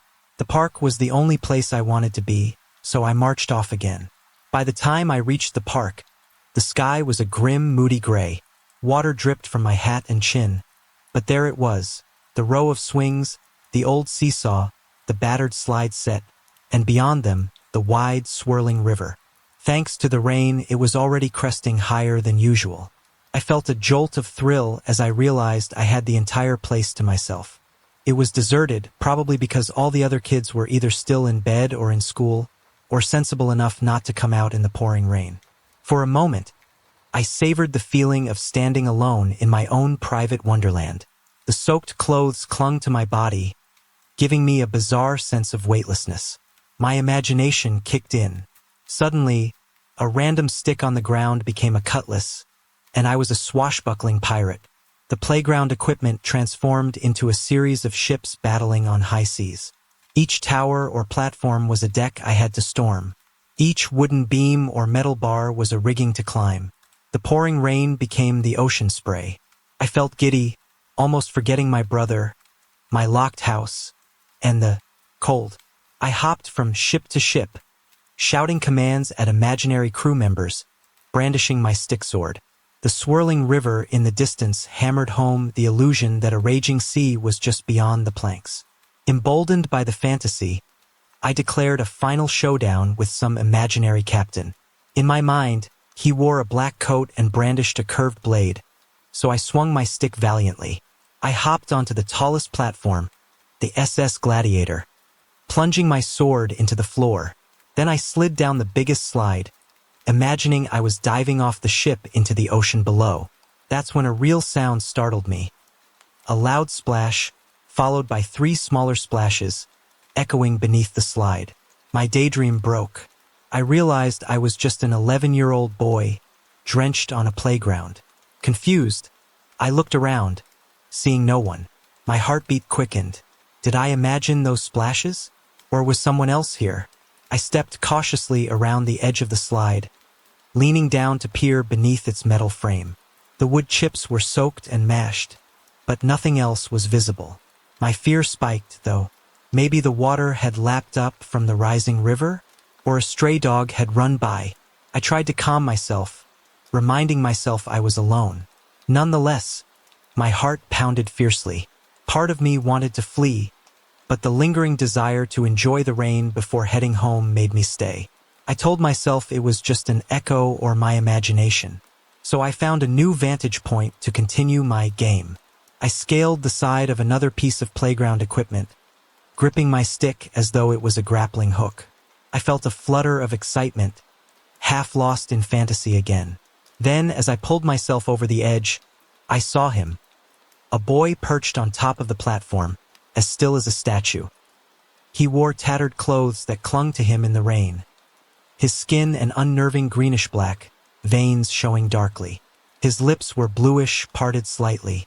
Worst of all, he held a stick exactly like mine, as though mirroring me. I froze in shock, staring into his eyes, except I couldn't make out the color of his eyes, just dark hollows that seemed to swallow the rainy light. Time lurched. A silent scream formed in my throat, then burst out as a panicked cry. Fear hammered my body, and I jerked back, stumbling off the platform. I fell into the sodden wood chips, twisting away from the figure. Without looking back, I scrambled to my feet and sprinted away, the muddy water splashing around my ankles. My jacket flapped with each step, and the rain pelted me as I rushed toward the nearest sidewalk. When I finally dared to glance over my shoulder from the edge of the park, I saw him. He was still standing there, up on that platform, and he raised one arm as though waving. The sight nearly made me double over with terror. I turned again, pushing my legs to run faster than I thought possible. Eventually, I made it back to the road. My chest burned, my breath ragged. The rain hammered on, and I felt exhaustion creeping in. But fear kept me moving, spurring me all the way home, my mind spinning with what I'd seen. By the time I reached our house, I was trembling, soaked to the bone, hugging myself for warmth. Tommy's cries echoed through the walls. He'd woken up alone, hungry or scared. My mother wasn't home yet, of course. I didn't want to break a window or do something that'd tip her off. So I huddled on the porch, tears mixing with the rain, until at last, in the late afternoon, she drove up. The moment she got out of the car, she saw me, drenched and pale with fright. She rushed over, frantically asking what happened. I babbled about the door being locked, about going to the park in secret. Furious, she gave me the scolding of a lifetime right there on the porch, a few swats to my backside that stung more from my raw nerves than actual pain. But when she asked me to explain more, to tell her why I was so scared, I haltingly described the boy in the park. I half expected her to think I was lying. Instead, her face changed. She seemed unsettled. Then, quietly, she told me a story. Years ago, a child from town drowned at the riverfront park during a flood. He was about my age and never made it out of the water. She had gone to school with him. They'd been in the same grade. Her words sank in, making me shiver anew. It was as though I'd glimpsed the wandering spirit of that lost boy, still clinging to the place where he'd died. My mother let me inside, told me to go and change out of my wet clothes. Then we tended to Tommy. She never grounded me for that day. She must have sensed that I'd been punished enough by the fright. Or maybe she was too rattled herself, recalling the old tragedy. Though I'm older now, a lot older than I was, I still think about that boy's face whenever the sky grows dark with rain and I'm near a park or a body of water. I wonder if I truly encountered his spirit, or if stress and guilt conjured up something in my mind. But I can't shake the memory of that greenish-black skin, the parted lips, and how he raised his hand in a silent, almost lonely gesture. If it was a ghost, perhaps he just wanted someone to notice him, to remember, or maybe he was just as startled by me as I was by him. Either way, I've never gone back to that park alone. I learned that some fantasies, while they might make for a thrilling daydream, can lead you to corners of reality you're not prepared to handle. And I guess that's how I'll always remember that day, as a moment when childhood bravado met something far beyond my understanding. I was a sophomore at Central High, a school notorious for its imposing architecture and the swirling rumors that it was haunted. The building was a patchwork of eras. The original brick structure with the distinctive tower in the center, flanked by modern wings added across the decades. People told tales about steam tunnels linking the older parts of the school, of certain corners supposedly haunted by ghostly apparitions, of old legends that a violent principal once tortured difficult students in hidden rooms. You know how every school has stories like that. But at Central, the stories felt different. More raw, more insistent. I'd grown up hearing about them, and so had my friends. By the time we were well into the semester, my group of friends and I decided to explore the truth behind the legends. Classes at Central started early and ended late, but the building never felt truly empty until well after the final bell rang. We wanted to be in the school at night, after the lights were off with no teachers around. Let the building reveal its secrets. But sneaking in after hours was no small feat the campus security patrolled. The doors were locked, and any suspicious presence would bring down staff or even the police. We needed a solid plan. The one who hatched the idea was Paul. He suggested we join the drama department. Their big musical that season was South Pacific, and the drama teacher needed stagehands, set movers, lighting assistants, and so on. Volunteers were often welcome. No audition needed if you were just behind the scenes. Paul argued that if we were on the backstage crew, we could remain in the building as late as we wanted without drawing attention. Once the final rehearsal ended or the performance concluded, the drama teacher would lock up, but as long as we stayed behind to clean, we could slip deeper into the empty halls, never actually leaving. We jumped on the plan. Among the 6 of us, 2 actually joined drama crew, Rich and me. The others, Sarah, Michelle, Dan, and Tim, would wait for us to let them in. We'd basically stage a reason for them to come help us move some leftover props or something, well after the teacher had gone. The performances ended around 9 or 10 in the evening, and by midnight, the entire school would be silent. Perfect. So South Pacific ran 3 nights. We chose Saturday, the final evening, which guaranteed no one would show up the next day for a random Sunday check. All our parents thought we were busy with stage duties, so no one expected us home until midnight or so. The show concluded, the audience departed, the cast changed out of costumes and took their leave. The drama teacher gave us cursory instructions to gather loose props, put away leftover paint, and vacuum the stage. Then she left, ensuring the front doors were locked behind her. We were now in the building alone. As planned, I slipped down the main corridor, unbolted a back exit, and let the others in. We huddled by a darkened vending machine, armed with a couple of cheap flashlights and the naive courage typical of teenagers. Tim was the only one who carried an actual flashlight from home. The rest of us had half-charged phones. The ancient hallways were lit only by emergency exit signs and faint security lights spaced far apart. The vast emptiness of it all gave me chills. We split into 3 pairs. Me with Sarah, Rich with Paul, and Michelle with Dan. The logic was that no one should be alone. We planned to roam, see if we could find the tunnels or any hot spots rumored to be haunted. The old gym, the older science wing, the original tower at the building center. We agreed to meet up in the new gym after about an hour. Sarah and I took the second-floor corridor leading past the principal's office and history classrooms. Our footsteps echoed on the polished tile. At one point, we passed a row of old black and white photos of past principals. Stoic men, old-fashioned haircuts, stiff suits. The rumored deadly principal was presumably from an era too old for photos, or maybe the school had removed him from the records. We teased each other about seeing his ghost in the empty offices, hearing a whip crack. But as we moved along, we heard nothing except the occasional hum of the air conditioning. Sarah and I began to suspect these stories might just be myths. We opened a few classroom doors, shining our lights around. Desks, chairs, silent blackboards, nothing weird. We checked the older science lab with its battered counters and skeleton model in the corner. The skeleton was plastic, of course, but I gave it a playful rattle, expecting a jump scare, yet nothing came. Time seemed to drag, so after about half an hour, we started heading to the new gym, ready to see if the others had anything interesting to report. They were already there when we arrived. Dan pacing near the bleachers, Michelle leaning against the wall, looking bored.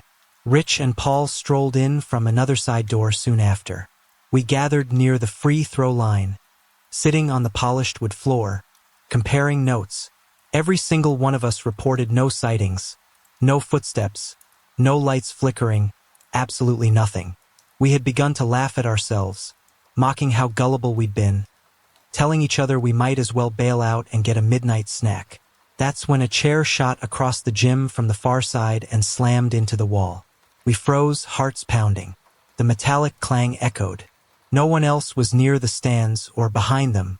The place was wide open, with bright lines marking the basketball court. The jarring noise snapped us from joking to full alert. Then, out of the corner of my eye, I saw motion on the floor, hundreds of scattering dots. Flashlights turned, revealing a mass of cockroaches rushing across the polished wood. Most of us had occasionally seen a random roach in the school halls, but never this many. It was a swarming, skittering wave. "Let's get out of here," Michelle shouted, her voice trembling. We dashed to the double doors leading out of the gym. The moment we burst into the corridor, my mind reeled with confusion. Roaches are not typical in such quantity. It felt unnatural, like something had unleashed them. The building seemed to hum with tension. We decided to climb a stairwell, though in hindsight, going up might not have been smart. But we wanted distance from those roaches. Eventually, we found ourselves on the second floor. The corridor was dimly lit by a single overhead light, its dull glow reflecting off the tile. We paused to catch our breath, leaning against the wall outside a classroom. That's when we heard heavy footsteps down the hall. No teacher, no janitor should be around at this time, so who was it? It sounded deliberate, each step echoing. We pressed our backs to the wall, hoping to let whoever it was walk past. The plodding grew louder, more resonant. A wave of dread settled over us. "Oh, fuck this," Rich muttered, and he and Paul scurried into the nearest classroom, Sarah right behind them. The door slammed shut behind them. The footsteps abruptly stopped, as though responding to the sound of the door. For a few seconds, we heard nothing. Then, screams exploded from behind the door. Rich's, Paul's, Sarah's voices all overlapping in terrified cries. Something banged against the walls, loud and repetitive. Dan lunged for the doorknob, twisting, but it felt stuck. The shrieks continued, along with heavy thuds that rattled the door. Fear hammered in my chest. Finally, after what felt like an eternity, the knob gave way. We yanked it open. Inside, the scene was chaos. Desks and chairs lay overturned, some jammed against the walls with enough force that I couldn't imagine how they got there. Sarah was crouched in a corner, her face streaked with tears, whimpering, a puddle of urine by her feet. Paul and Rich hovered near the window, but Rich staggered toward it as though wanting to throw himself out. "Get him!" I shouted at Dan, and Dan grabbed Rich's arms. Rich struggled, eyes wide and frantic. "Let me go!" he shrieked. "I have to jump. Let me die." The rest of us pulled together. "We're leaving," I yelled, trying to maintain a calm tone. "We're done here." Michelle helped Sarah stand. The poor girl could hardly walk, still trembling. We half-dragged her. Dan wrestled with Rich, who was raving about darkness, about seeing something horrendous. We ushered them out into the hall, hearts racing, expecting more footsteps or roaches. The instant we emerged, every classroom door along the hallway slammed shut in unison. Bang, bang, bang. Then, as if a monstrous force toyed with us, they all swung open again and slammed once more. The repeated clatter was deafening. Sarah buried her face in Michelle's shoulder, moaning in terror. Dan cursed, pulling Rich along with him, and Paul sputtered, "I can't do this anymore." So we fled down the stairs. The roaches we'd left behind in the gym had scattered. Our only thought was to find the nearest exit door. We found one, a big steel door with a crash bar. Pushing on it, the door refused to budge at first, like the building itself wanted to trap us. "Push harder," Michelle shouted, and together we slammed into it. Eventually, it gave way, letting in the cold night air. We stumbled out into the parking lot, our breath clouding in the chilly air. The door swung shut behind us with a final clang. We didn't bother to see if it locked. We just wanted to get away. In the lot, we had come in separate cars. Michelle and Paul hoisted Sarah into one vehicle. Dan assisted Rich into another. I dashed to my own car. My hands shook as I fumbled for the keys, glancing back at the silhouette of Central High. A single light glowed in the tower. I froze. Something stood at that window, a figure unmistakably human, or so it seemed. It stared down at us from the gloom, unmoving. My chest tightened with the realization. The building's old legends might be truer than we ever believed. That Sunday, none of us could bear to return to the school. We spent the day messaging each other, half in denial, half in shock. But come Monday morning, class was mandatory. We had to walk the same halls in daylight, greet teachers, pretend nothing unusual had happened. Yet deep down, we all knew something roamed those corridors at night. Something that could fling chairs, summon roaches, manipulate doors, drive people to the brink of madness. The next day, I heard a rumor that the janitor found a scattering of desks and chairs in disarray near the second-floor classroom, and nobody knew how it happened. He chalked it up to teenage pranksters. We said nothing. Ever since then, I've carried the knowledge that the ghost stories about Central High might not be just stories. It's one thing to laugh at legends about a sadistic principal from an era long gone, or to talk about steam tunnels rumored to be haunted by hangings. It's another to see with your own eyes how the building can come alive with malevolence. The memory of how that figure must have watched us leave from the top tower window still sends chills through me. We'd awakened something, or it found us, and it let us know that these old, familiar halls could turn hostile in a heartbeat. In the weeks that followed, we tried to focus on finishing the school year, ignoring the creeping sense that somewhere behind the fresh paint and modern expansions lurked the ancient structure that had seen countless generations of students, teachers, administrators, and possibly darker fates. We still had to go to English, math, history, and so on. We passed each other in the halls, sometimes exchanging quick glances of unease. Sarah refused to talk about that night, her eyes often downcast. Rich avoided the second floor entirely, taking a longer route to classes if it meant staying away from that corridor. Dan, Michelle, and Paul stuck close together, never letting each other roam alone after practice or clubs. I suspect the teachers thought we were simply bonding as a group of friends, but we knew better. By the end of the semester, we parted ways for summer. Some were moving, some had jobs lined up, but that night remained burned into our memories. We never staged another infiltration at Central, never tried to test the supernatural waters again. The building's expansions might continue, new wings might open, but the original structure's secrets remain. Sometimes, hearing a rumor about the school conjures that image of a solitary figure in the tower, watching, maybe waiting for the next foolish group of teenagers to challenge the ghosts of Central High. When I was 18, I often found myself bored to tears. So one late night I ended up hanging out with my friend, whom I'll call James, and his cousin, whom I'll call Eric. We were restless, itching for something to do beyond the usual watching TV or scrolling through our phones. Eventually, one of us said, "Hey, let's do something stupid. Let's go somewhere creepy." And so we fell into that teenage mindset. Find a haunted place and see if we could scare ourselves silly. We started looking up supposedly haunted spots nearby. In our area, the top result that popped up was this place known informally as the Scary Dairy. It sat on old land that had once been part of a state hospital farm, connected to a university that stood not too far away. We had heard plenty of rumors about it. People talked about overgrown buildings, gutted barns, strange rituals in the fields. Everyone said it was definitely haunted, though that kind of statement gets thrown around a lot. Still, we were bored, so we thought, why not see for ourselves? The property had two main areas that people generally visited. The old dairy farm remnants, which included a dilapidated barn or two, and the last surviving structure of the actual asylum portion.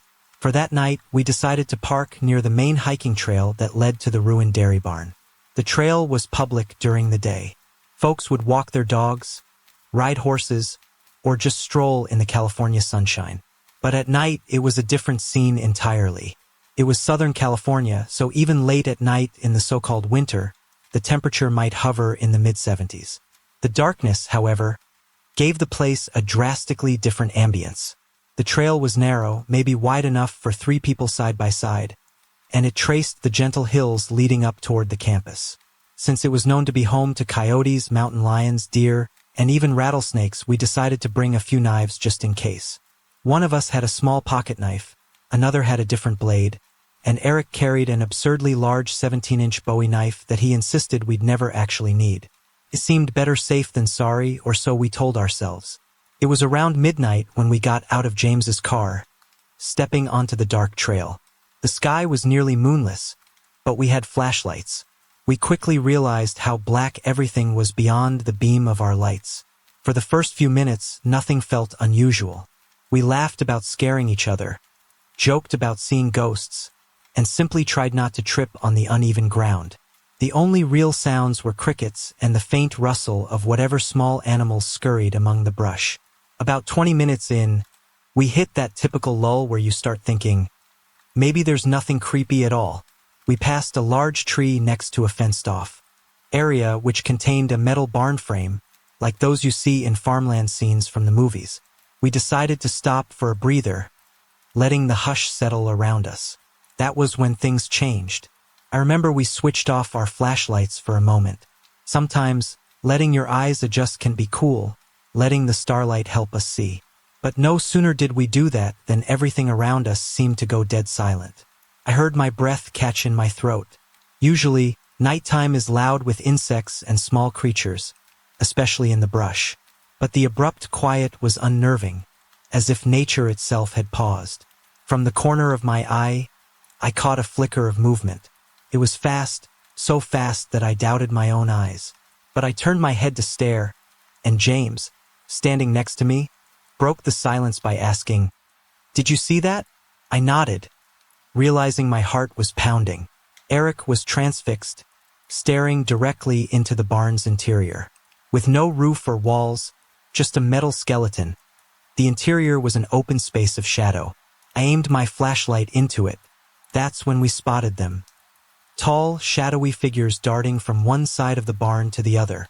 They moved at improbable speed, all in complete silence. At first, I thought it had to be pranksters wearing dark clothes. But then I remembered the fence. There was chain link all around that structure, no obvious entrance. If it were people, how were they running so quickly across enclosed space, never hitting the fence? And they moved in that weird, glitchy manner you sometimes see in horror movies, like frame skipping. It was deeply unsettling.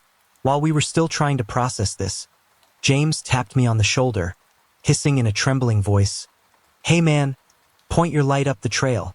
So I swung my flashlight around, scanning the path. About 20 feet ahead, The beam landed on a tall silhouette shaped like a person but stretching a good foot or two taller than me, and I'm nearly 6 feet. This figure was so dark it seemed to absorb the light, not reflecting anything. I couldn't see clothes or details, just a humanoid shape. That was all it took for Eric to bolt, spinning around and sprinting back in the direction of the car. James and I exchanged a wide-eyed look, then followed, fear fueling our legs. And so began a chaotic retreat. The trail was maybe half a mile to the parking area, but that felt like a marathon in the dark. We tried to keep our flashlights steady so we wouldn't trip, though fear made our steps clumsy. I glanced to the side at one point, checking for other people or animals, but all I saw were more shifting shadows. It was as though multiple shapes were paralleling our run, staying close to the brush and moving with us. The speed they kept was impossible. My mind went into overdrive, every nerve screaming that we were in danger. Finally, I yelled something about stopping, but James refused. We slowed only for a moment because Eric, who was in front, had started to hyperventilate. We caught up to him, half lifting him by the arms to keep him moving. He started to say, "Don't look behind us." The instant he did, my curiosity overcame me, and I glanced back. That's when I saw what made my blood run cold. A dismembered figure walked behind us, missing its head at the neck in a way that looked like it had been ripped off, and from its knees down there was nothing. The form floated or moved forward with no legs. I could see no details, just the outline in that partial starlight. Yet I knew it was shaped like a man, though so impossibly cut up. We stumbled forward again, afraid to keep looking. But there was no question we weren't imagining this. We pressed onward, ignoring aches and stitches in our sides. As if all that wasn't terrifying enough, once we reached the area near the main road, the sense of being followed by swirling shadows vanished. Yet nature didn't revert to normal. Instead, we heard a coyote's distressed yelps maybe 15 or 20 feet off the trail in the brush. It sounded like it was being attacked, letting out guttural screeches that no typical fight or scuffle produces. Then an awful noise replaced the coyote's howling. The distinct, wet sound of flesh tearing, bones cracking. The coyote's cries cut off in seconds, leaving only that grisly munching that lasted a moment longer. The reality of such a savage kill so close by petrified us. It seemed like the horror was not confined to intangible spirits. Something violent was physically present in the darkness. We needed no further incentive to run the last stretch to the car. My lungs burned, but adrenaline propelled me. The entire time, we heard rustling at our sides, as though something was matching our pace from the shadows. It was the worst feeling I've ever known, that primal terror, an awareness that any misstep might lead to being pounced on. At last, the parked car came into view, and I fumbled for the key fob in my pocket. The beep-beep unlocking the doors felt like the sweetest sound. We threw ourselves into the seats without even buckling. I twisted the ignition, the engine roared, and we peeled away. We didn't say much on the drive. I recall Eric mumbling about how the scary dairy lived up to its name, how we should have never come. James was breathing heavily, cursing to himself. My own hands were trembling on the wheel. We had planned to check out the old main building too, but that was unthinkable now. Our nerves were shot. We instead decided to drive to a 24-hour diner for coffee, though once we got there, we couldn't muster an appetite, and we parted ways soon after. The memory haunted me for days. I questioned if it was a shared hallucination, but how could four people have the same intense illusions, complete with the same horrors? The next time I saw James, he told me he had nightmares about the tall shadow figure. Eric refused to discuss it, claiming he'd blocked it from his mind. The scariest part might have been that coyote's final yelp. That reminded us it wasn't all intangible illusions. Something physically dangerous was out there, too. I was naive enough to go back eventually, hoping to prove to myself that I hadn't imagined it. But that second trip was no better, possibly worse. That's a story for another time, but it confirmed there are places in our world that defy easy explanation. I'm 23 now, no longer the reckless 18-year-old, but I carry the knowledge that not everything can be neatly categorized or rationalized. The events at the scary dairy, those shape-shifting shadows, the legless phantom, the coyote's savage end, stand as a reminder that some corners of reality are darker and more inexplicable than we'd like to believe. Even if you're not seeking them, they can find you, lurking in the quiet nighttime edges of an abandoned barn or trailing you along a lonely trail. Sometimes you're lucky to leave with only a story. It happened about a year ago in Great Falls, Montana, when I was living in a camper with my boyfriend, Chris, and my friend T. It was wintertime, and at night the cold would bite through the walls of the RV. The three of us had trouble sleeping, and our phones had all died. Because we had no power in the camper, Chris and I decided we'd head to the bank down the street to charge our phones. I guess it felt like the simplest solution at the time. We knew the bank had posts outside with accessible outlets we could use. The night was quiet and dark, the kind of winter night where you hear every sound echo a little louder in the cold air. We reached the bank, plugged in our phones, and waited for them to charge. Standing there, trying to keep warm, I heard a strange noise that immediately put me on edge. I glanced around to see what it was. Not far from where we stood, there was a tree, maybe 3 feet away. In that faint illumination provided by the bank's lights, I noticed something that made my stomach lurch. A woman was standing in the middle of that tree's shadow, silently and motionless, just staring right at me. I froze, and a jolt of fear shot through me. Keeping my voice low, I leaned over to Chris and whispered, "Do you see that woman by that tree?" He squinted, searched the area with his eyes for a moment, then shook his head. "What woman? I don't see anyone." My heart kicked harder. I knew I wasn't imagining things. She was so clearly there, just standing in the darkness. I glanced back and, sure enough, she was still there. Same spot, same intense stare. The realization that Chris couldn't see her made me even more unsettled. I turned my gaze upward, trying to calm down. But that's when I noticed something even more bizarre. On 2 branches of the tree, about level with my line of sight, I saw what looked like figures perched on either side. On the left branch, I could see 6 tiny shapes that I somehow knew were babies. On the right branch, there were 6 children, older than the infants but still small in stature. At that point, my thoughts started to race. The woman below the branches was still fixed in place, and as I peered around, I realized there were more of these silent figures off in the distance, each one just watching. In total, I think I saw 16 more, scattered around, half concealed by darkness or behind objects. Each of them stared in my direction. Off to the side, near the entrance of the bank, I spotted a bench underneath another tree. Sitting there was an elderly couple. Even from a distance, I understood they were the same type of figures as the woman, the babies, and the children, shadowy beings that didn't seem entirely human. The moment I noticed them, strange voices began to echo in my ears. They spoke, but not in any language I recognized. I hurried to grab my phone, which had gained just enough charge to boot up. With shaky hands, I pulled up Google Translate, desperately trying to see if I could pick out anything intelligible. As I listened, repeating snippets of what I heard into the phone's microphone, the words on the screen formed some sort of story. Each phrase or sentence would appear, describing some background of the figures, who they were, how they'd come to be. But when it came to the woman in the tree, her part of the story seemed incomplete or hadn't been revealed yet. Eventually, the phone displayed the words "end of scene," and in an instant, the entire group, babies, children, woman, old couple, all of them vanished from my view. I turned to Chris, voice unsteady, and told him we needed to leave. We started to gather our things, but before we could fully pack up and go, I heard more voices. My phone flickered and lost service, but I could still hear them, so I tried to repeat the words I heard, memorizing them until we could get back to a place with Wi-Fi. The voices spoke again, and then I saw only the old couple and the woman. My phone's translator spat out the phrase "scene 2," and that was when I felt real terror locking up my limbs. The old couple stared, and the woman's mouth curled into a smile, the whitest, most unnerving grin I've ever seen. Something about the way she revealed her teeth felt predatory, like she was enjoying our fear.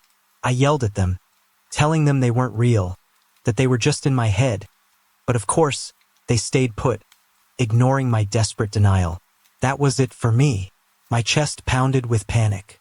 Chris must have seen the panic on my face. We started running, not caring how foolish it looked. While we scrambled off, we could hear the voices continuing in the dark. With no cell service, all I could do was repeat the words out loud, making sure to remember them exactly so I could check Google Translate later.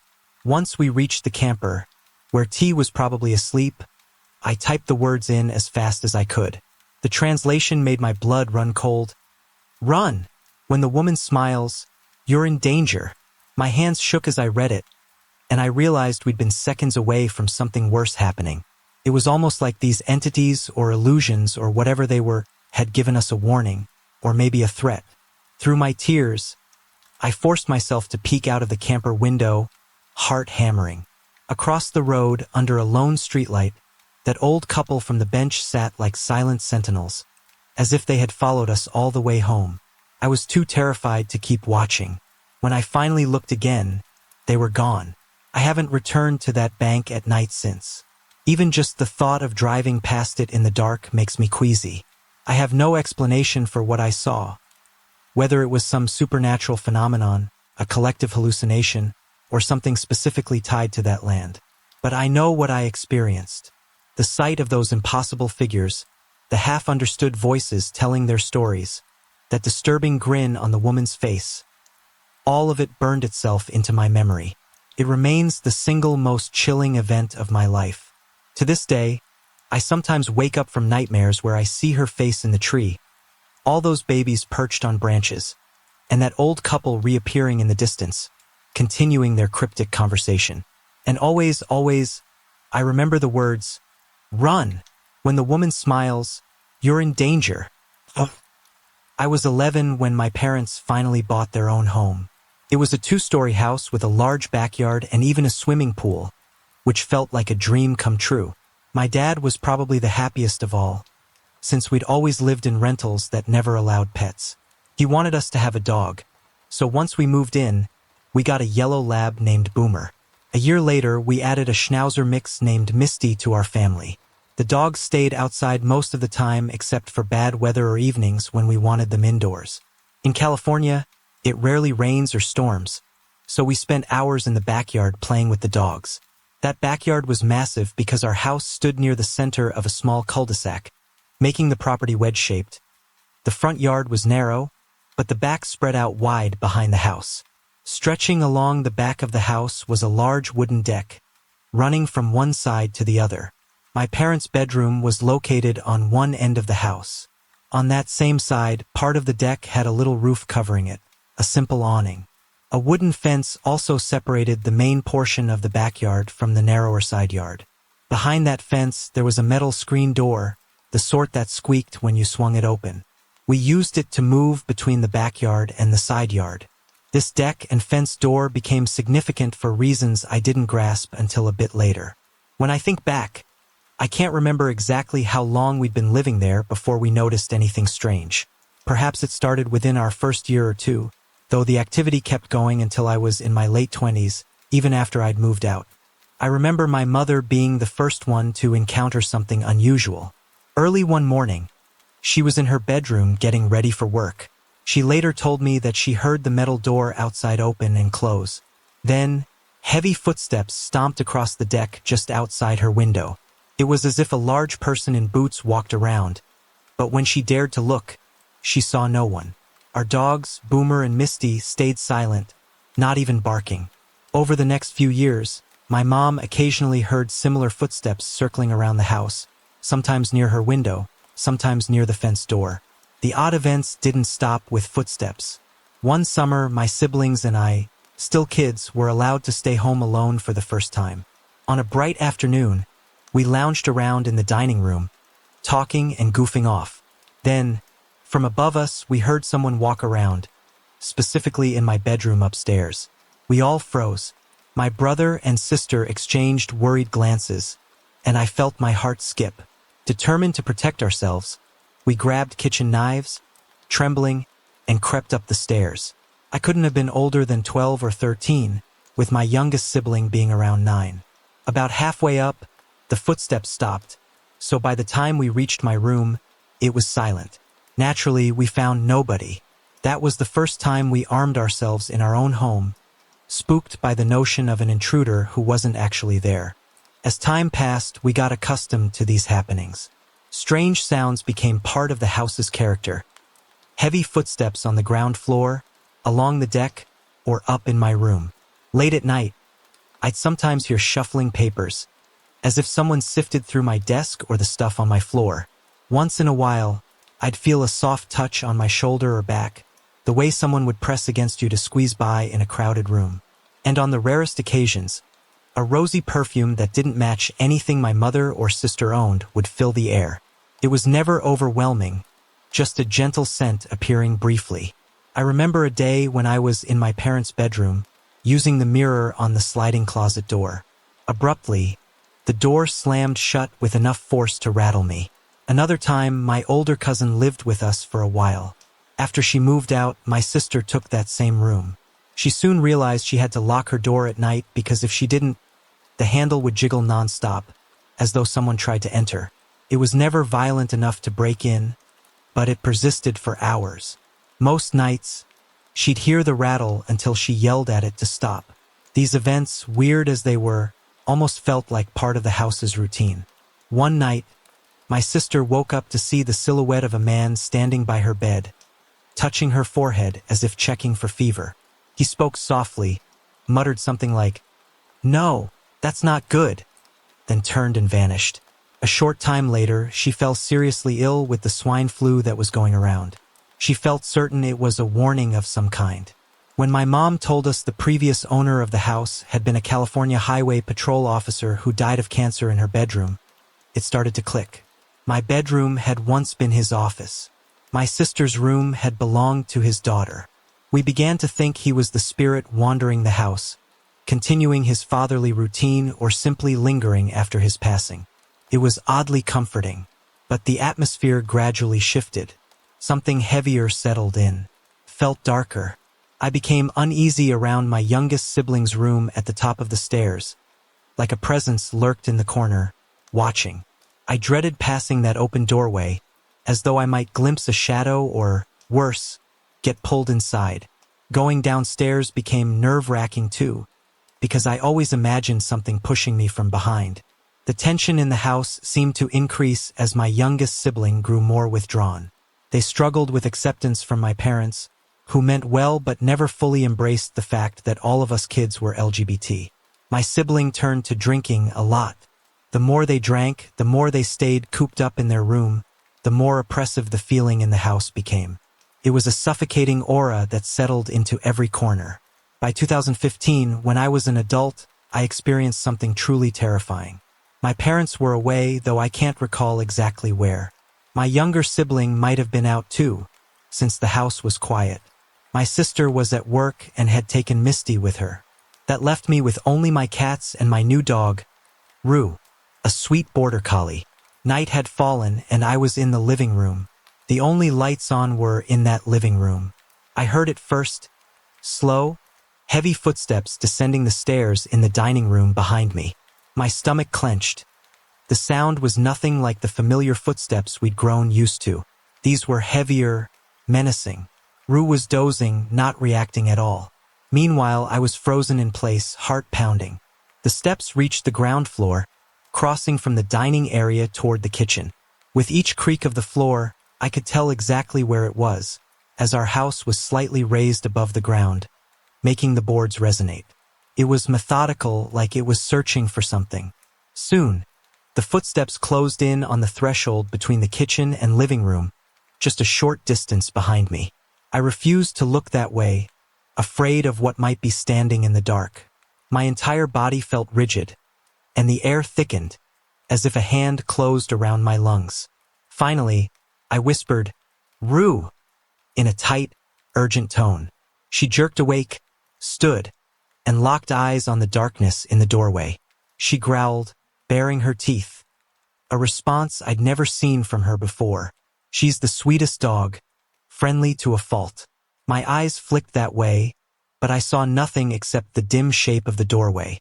Yet Rue's unrelenting growling assured me something stood there, even if my eyes couldn't detect it. After a few seconds, the tension ratcheted up. I was sure it would stride into the living room and do God knows what. Then, as quickly as it came, it seemed to dissipate. Rue kept growling until we heard my sister's key in the front door. She walked in with Misty behind her, and immediately, the awful presence disappeared. The living room's atmosphere returned to normal. Rue quieted, though she remained uneasy, staring at the doorway with her hackles half raised. I felt dizzy with relief. It wasn't the end of the bizarre experiences, but it stood out as the worst so far. The next significant event happened about a year later. My sister had started a webcomic that gained some popularity, so she spent hours at her desk in her bedroom, drawing. I was in there with her one evening, chatting while she searched for reference images online. She joked about using some questionable sites to look up satanic symbols for a storyline. I sat on the floor, leaning against her bed, while she worked at her computer. Out of the corner of my eye, I noticed movement. A shadowy shape caught my attention. At first, I assumed it was a trick of the lamp, but as I watched more closely, the figure moved in a steady, looping path around the room. It walked in a counterclockwise circle, passing behind my sister, pausing as if to peer at her screen, then continuing around, even moving through furniture. It was three-dimensional, a distinct presence of shadow, not just a silhouette on the wall. I tried waving my hand near the lamp, looking for some rational reason, but found none. The shape was unaffected, continuing its circuit. Every so often, it paused behind me, as if it was studying me too, then carried on. My heart pounded, but I couldn't tear. My gaze away. Eventually, I announced that I was leaving. The thing unsettled me deeply, and I didn't want to watch it anymore. My sister asked if everything was fine, but I simply told her I didn't feel comfortable in her room just then. Later that same night, my sister woke up needing to use the bathroom. She opened her closet, which was near her desk, to grab a pair of shorts. As she bent down, she heard a low, guttural growl inches from her face. In terror, she abandoned her plan to dress and rushed to the bathroom, all while praying nobody else in the house would see her running in fear. She told me the next day that she decided to take this old painting of Jesus, one that had survived a house fire in my mother's childhood, and place it in the closet. After that, she reported no further shadowy manifestations in her room. Despite our misgivings, we attempted a small Ouija session in her room one night, hoping to communicate with the original spirit, the presumably friendly officer we believed had died there. We'd been drinking a bit, so perhaps it wasn't our wisest choice. We asked questions, got slight movements on the board that suggested something was present. My sister grew impatient, demanding more concrete proof, even insulting it. When we ended, we politely said goodbye, or as polite as two half-drunken siblings could be. Then, heading to the kitchen to set aside our cups, we found the sink water running full blast. Neither of us had turned it on. We took that as a sign we shouldn't push our luck. Maybe it was that policeman's spirit or another presence making a statement. Eventually, I got married, and my sister roomed with me for a while. She and a friend encountered brief paranormal activity in our new apartment, though that's another story. My sister soon developed a health issue that forced her to move back into our childhood home after our lease was up. By then, I was out of there permanently, but she stayed in my old bedroom. One night, she woke to an awful stench of rot and ammonia hanging in the air. The ceiling fan, which wasn't turned on, was swinging almost violently in circles. That was new. My bedroom, in all those years, never had poltergeist-like activity. As soon as she saw it, she recalled the painting of Jesus, placed it in that room, and the problem vanished. Eventually, my parents sold the house and moved. Their new place feels lighter, untroubled by that oppressive aura we'd grown used to. I noticed that within minutes of stepping inside, it lacks the heaviness I associated with my childhood home. These days, I'm no longer scared of the dark corners the way I was back then. The malevolent presence that clung to the walls of our old place doesn't shadow my thoughts the same way, but the memories remain. I can easily recall the feeling of being watched on the stairs, the dread of thinking some force might push me, the unseen footsteps that came and went, or how my dog growled at something I couldn't see. I'm relieved that my family no longer lives in that environment, and none of us have had experiences as intense as those. Sure, I still ponder the policeman's spirit, the possibility that at first we were sharing our home with a benign figure. But something else later seeped in, a different entity that escalated the fear and overshadowed any trace of kindness left behind. That malevolence, that sense of malice, is something I never want to live through again. A part of me is sure that painting of Jesus saved my sister from worse harm more than once. Maybe it was just a focal point for belief, or maybe it's truly an object blessed by circumstance. No matter the explanation, I can't forget the bizarre events that shaped our years in that house. I can't forget hearing footsteps that matched no living person's presence, or the hush that fell whenever someone realized the dogs never reacted to the noises. I can't forget the oppressive feeling that grew as my sibling grew more reclusive, or the day I felt a distinct, heavy presence cross from the stairs to the living room, stopping just behind me. Rue's protective growl resonates in my memory. Even in the face of something invisible, she stood guard. Those experiences taught me that it's not always a simple, harmless haunting. There are times when the energy becomes something else, something that weighs on the spirit and warps the atmosphere of a place. Time has moved on, but every so often, I'll mention to my siblings or my mother how strange it is that we shared that house for so many years, coexisting with an unseen occupant, or perhaps multiple occupants, each with different intentions. We never uncovered a precise reason for the shift from harmless to oppressive. Maybe it was triggered by emotional turmoil, like the tension around my siblings' struggles. Maybe that negativity drew in a darker presence. I don't have a definite answer, but I'm grateful we don't have to live in the middle of that swirling darkness anymore. In the end, while part of me is curious about the unknown, I've had more than my fill of real, frightening experiences. Curiosity no longer outweighs caution. There's a line between indulging that slight thrill of a ghostly phenomenon and being stuck in a place that stifles your peace. As I recall everything that happened, footsteps, strange scents, closet doors slamming, glimpses of shadows, my mind always returns to the day I felt a cold, heavy presence watch me from a few feet away, with my dog the only one who could sense what was truly there. That memory alone is enough to tell me how truly powerless one can feel against something intangible. I never want to experience such powerlessness again. I only traveled to Republic because my mother was there. I hadn't lived with her for 2 years. I left when I was 20, and now I was 22.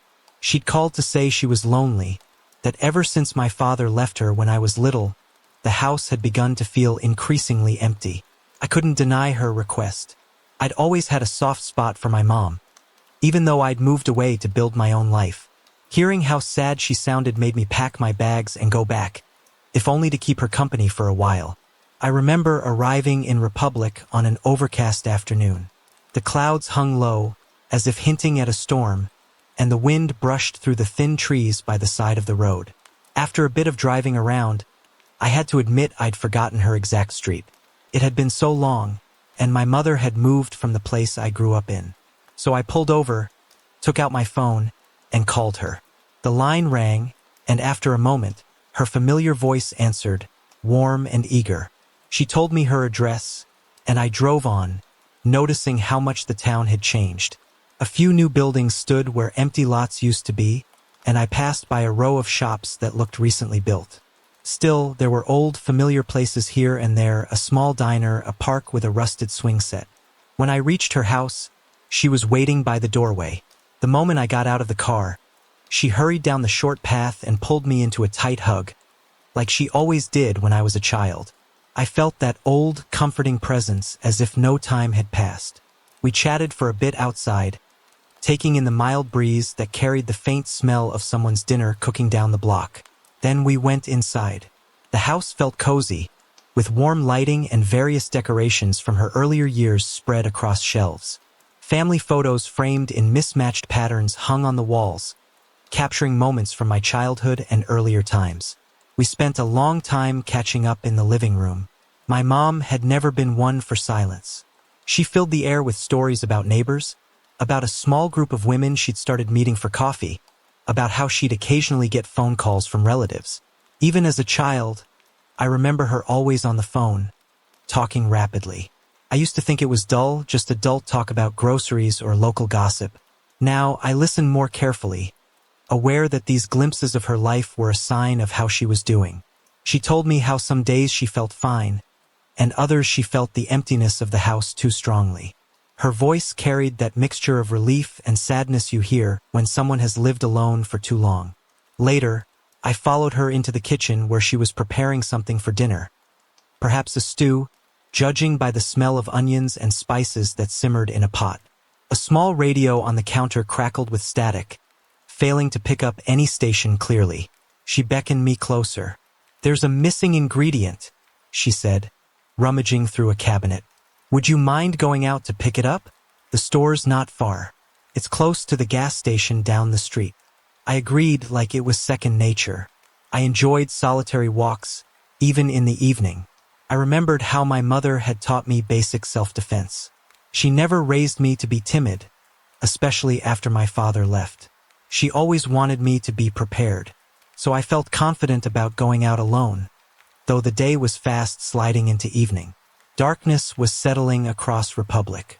The sun had fully sunk beneath the horizon, leaving a faint afterglow behind the clouds. The air had that strange mix of a mild chill and a leftover warmth from the day. I set off, noticing how few people were out. Maybe they were all home for dinner, or maybe it was just a quiet part of town. Still, I was on alert, scanning the sidewalks and alleys. Old habits of caution emerged. My mother's voice echoed in my mind. "Always keep your head up, trust your instincts." The store was a modest place, a bit run down but serviceable. I found the item my mom wanted and paid at the single register. The clerk barely glanced at me, bored or tired, as though he'd seen 1,000 customers that day. I said thanks and stepped back out into the street. By then, night had properly fallen. A solitary street lamp buzzed overhead, casting a yellowish cone of light onto the asphalt. I started walking home, my mind drifting from thoughts of dinner to random childhood memories. That's when I felt it.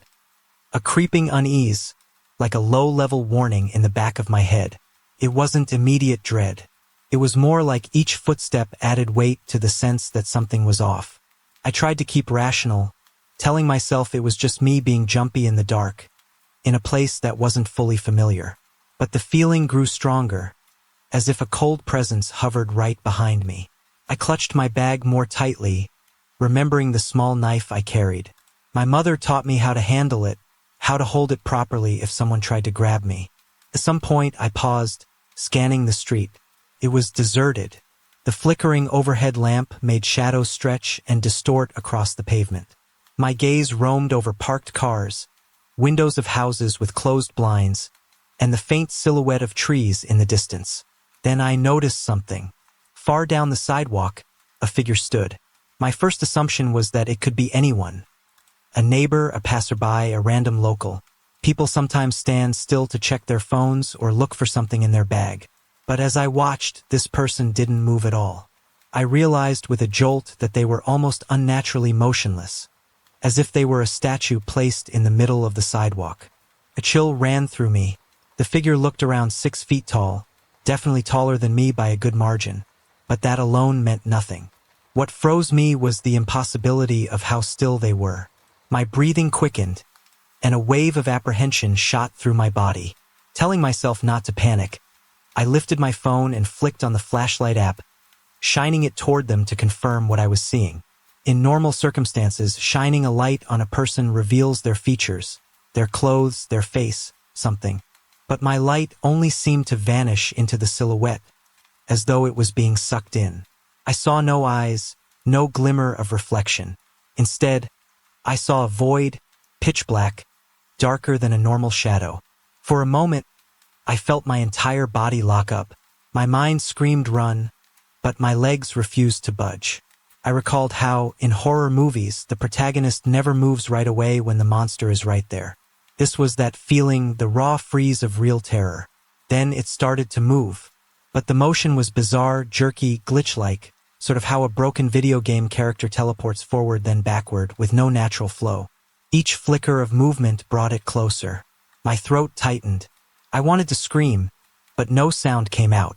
The figure seemed to be toying with me, bridging distance in quick, unnatural spurts. Suddenly, out of the corner of my eye, I saw another figure materialize, just blinked into existence a few steps to my left. And then another one behind me, then another one to my right. 4 of them in total, each shaped like a faceless shadow, each bounding with that weird glitchy motion. Before I could react, they arranged themselves in a circle around me. It was a position that cut off any possible route of escape. Even though they had no visible eyes, I felt the intensity of their focus on me, a maliciousness that was nearly tangible. My phone began to buzz in my hand. The screen lit up, displaying my mother's name. Something about that phone call jarred me enough to move. Reflexively, I answered, "Hello," I managed, voice trembling. The moment I spoke, I realized the figures were gone. No swoosh or fade out, just gone, as if they had never been there. My mother's voice came through, worried. "Are you okay? Where are you? Did you get lost?" Her words brought me back to reality. I took a shaky breath. "No, I'm fine," I lied. "I had a bit of confusion at the store, but I'm on my way." She told me to hurry up and hung up. I stood there, alone again, as if the entire event had been a hallucination. I scanned the shadows around me, half expecting those figures to appear once more, but the street was empty and still. My heart pounded. I wondered if I'd completely lost my mind or if that was a real encounter. Nonetheless, I started walking again, quicker this time, nearly jogging the last few blocks to the house. The second I stepped through the door, my mom asked, "Everything okay?" I forced a small smile and shrugged, handing her the grocery bag. I just said, "Yeah." Took longer than I expected. That night, as I lay in bed, I replayed the whole scenario. Could I have imagined it? But it had felt so real. The oppressive sense of malice, the absolute blackness of those silhouettes that devoured the light from my phone, and the terrifying way they flickered around, like they were skipping frames in reality. My mother wouldn't have believed me if I told her about shadow figures in the street. She'd probably chalk it up to me being paranoid in a town I hadn't visited in a while. Even now, months later, I can't erase that memory. Whenever I close my eyes and think of Republic at night, I see those beings cornering me, invisible malice in their stances. I recall the deep freeze in my limbs, the same phenomenon characters in horror stories talk about when they see something inhuman. I keep telling myself it was stress, or some illusions in the dark. But part of me is convinced I witnessed something beyond normal explanation. The abrupt disappearance when my mom called, was it just a coincidence? Maybe the phone's ring broke the tension, or maybe these things are repelled by human connection. I have no idea. Since that incident, I've never walked around that part of town after sunset. The memory of that encounter is enough to put me off any late-night strolls. There's a residual sense that those shadows might still be lurking, waiting for me to appear so they can surround me again. Sometimes I think about how easily they corralled me in place. They moved with intelligence, not just random wandering. The 4 of them formed a perimeter, making sure there was nowhere to run. I also wonder why they stopped or why they didn't escalate. Part of me thinks maybe they enjoy fear, that they feed on it, and once the tension was broken by my mother's call, they lost interest. Another part of me suspects that if I'd done anything differently, like if I tried to dash away the moment I saw them, maybe the outcome wouldn't have been so fortunate. The questions swirl around, but I have no real answers. All I know is that I trust my instincts more than ever. That wave of dread came for a reason, telling me something was off long before I saw the first figure. Next time I get that kind of gut feeling, I'll be more cautious, maybe turn around or seek a place with people around. Because there are things in this world that defy rational understanding, at least for me. Some are mild and vanish quickly, but they leave a mark on your psyche, reminding you that reality can have edges we're not used to dealing with. I still talk to my mother regularly, but I've never shared the story of that night. I tell her all is fine whenever she asks about my short walks or errands. She probably doesn't suspect a thing. In her eyes, I remain the self-assured daughter she raised, able to handle any normal threat. But neither of us expected the threat of intangible, possibly supernatural shapes drifting through the darkness. If I ever do mention it, she might laugh it off or become worried that I'm seeing ghosts. so it's better left unsaid. I can deal with the memory on my own. Sometimes I dream about those silhouettes. In the dream, they appear in the corner of a room or outside a window. They don't do anything except watch. But the malevolence is always there, sending chills through my sleeping mind. I wake up, chest tight, glancing around to reassure myself that I'm alone. The feeling fades by daylight, replaced by a subdued sense that I shouldn't dismiss the experience as pure imagination. In the end, I've returned to my own life.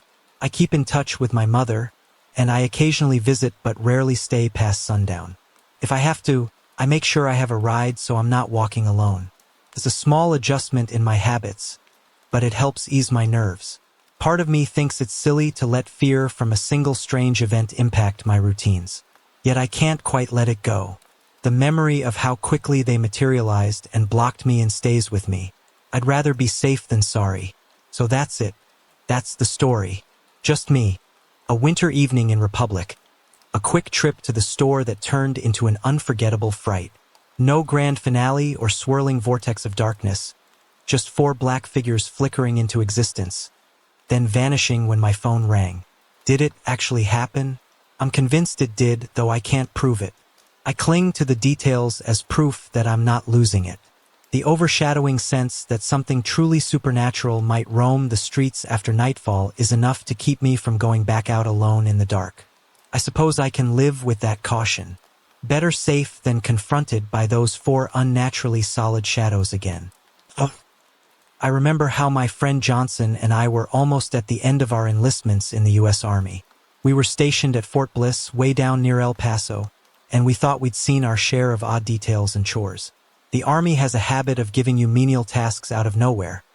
Setting up a ceremony, unloading crates of ammunition, maybe even volunteering to make a parade look more impressive. So when someone said they needed people for a civilians on the battlefield role-playing exercise, we shrugged.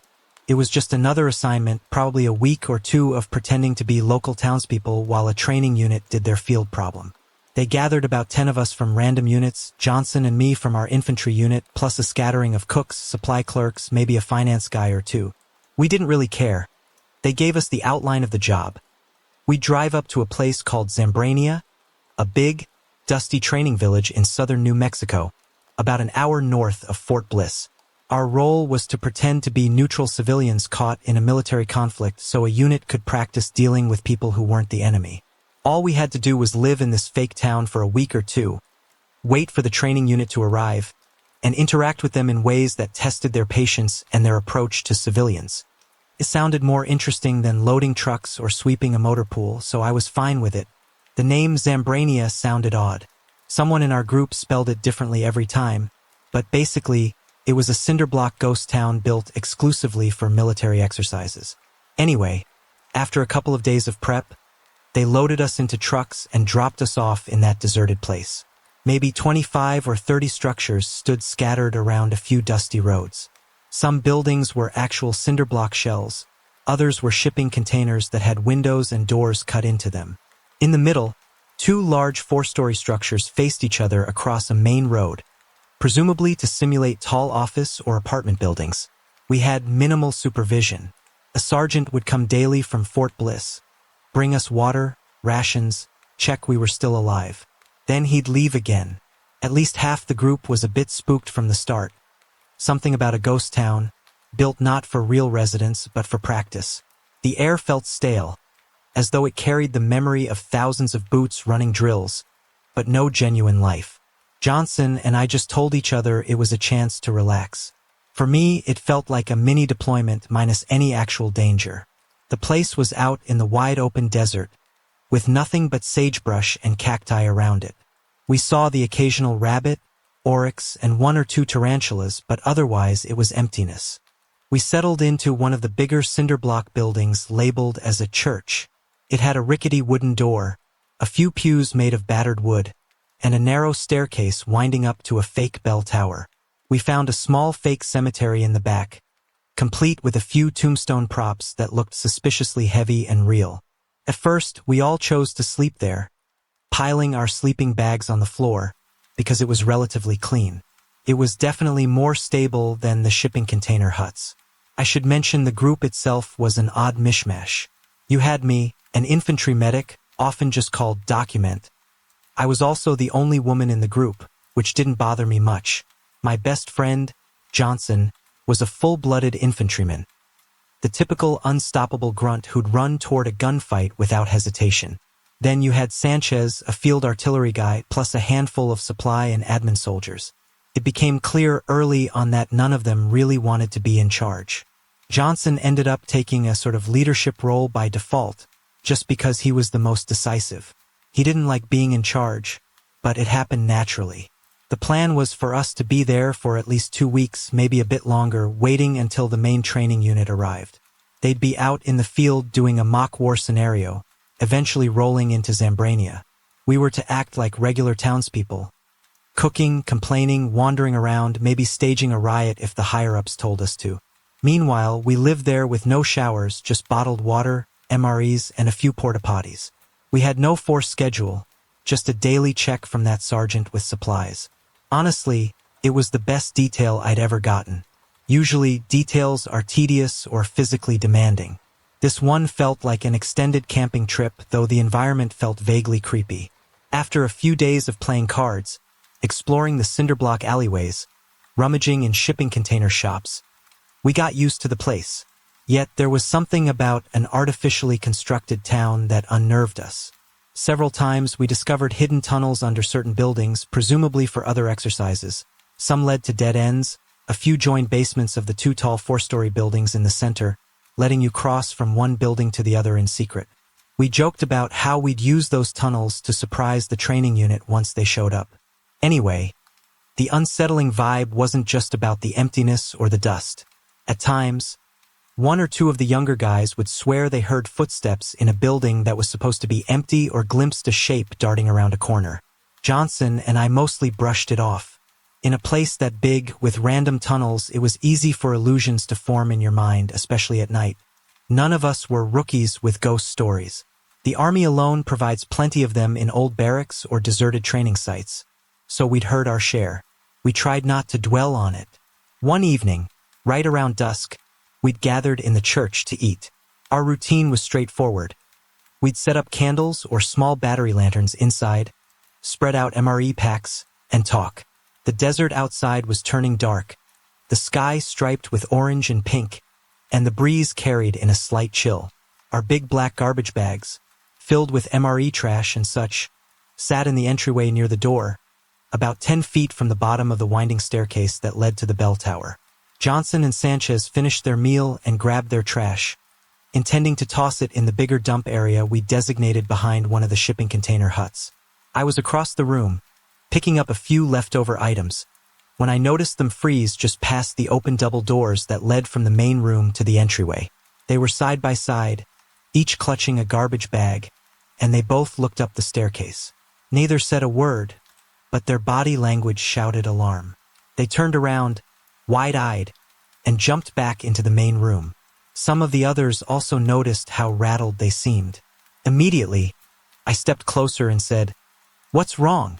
Johnson hesitated, a glint of anxiety in his eyes. For 2 men trained as infantry, it was rare to see genuine fear. But there it was, plain as day. Finally, Sanchez spoke up, his voice shaky. "We saw someone on the stairs," he said. "Some white figure just walking up."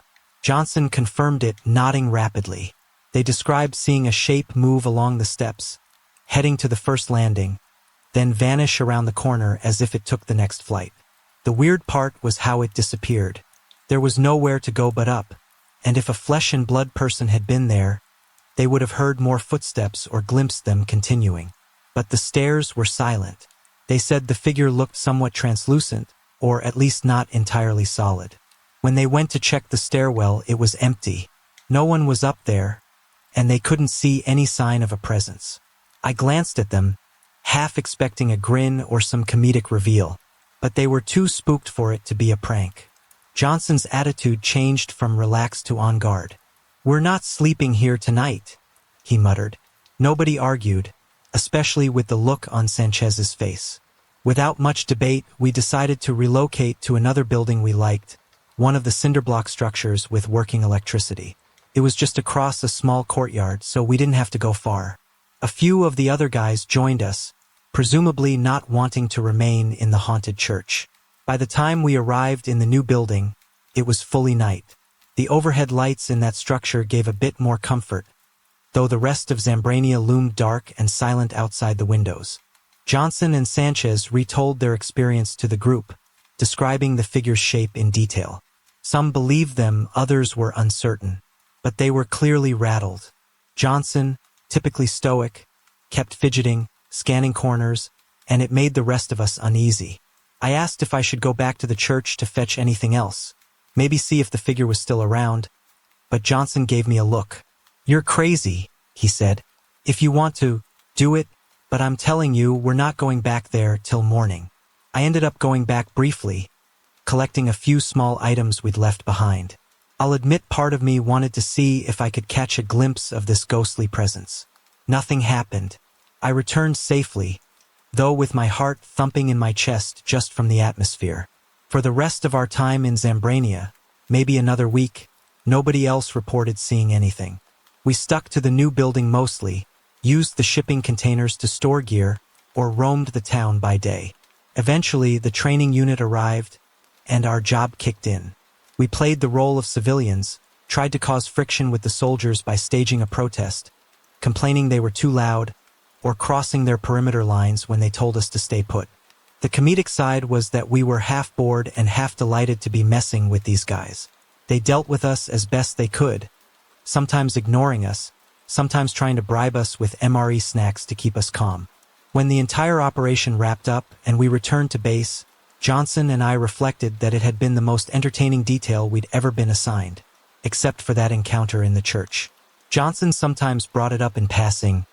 "You remember that weird white shape on the stairs?" The memory lingered, a reminder that even on a remote army training site, you can run into something you can't explain. Over time, the story became just another piece of army lore we carried. We never determined if it was truly supernatural, a trick of the light, or some imagination triggered by the creepiness of the setting. Yet Johnson swore it was real, and I trust him. He's not one to spook easily. He and I remain close, even though we've parted ways since leaving active duty. We occasionally chat online, and sometimes, if we're reminiscing about weird moments in the army, we'll recall Zambrania and the shadowless figure on the stairs. I find it interesting that none of us saw anything else overtly paranormal during our stay, but that single incident was enough to shape our entire memory of the place. It gave that desert ghost town an extra edge of eeriness. The rotting couch in the police station, the cement floors, the reeking porta potties, and the shipping container houses all blend into the background compared to the short glimpse of that white figure and the wide-eyed terror on my friends' faces. No matter what truly happened, that day in the church remains a highlight of an otherwise dull assignment. In the end, I chalk it up to one of those strange army stories. Some platoons talk about hearing screams in old abandoned bunkers. Others claim to have seen apparitions in the older sections of a base. For me, the memory of a shape climbing a flight of stairs in a fake church stands out as my personal brush with something unexplained. Nobody was hurt, nothing followed us home, but it left its mark on us.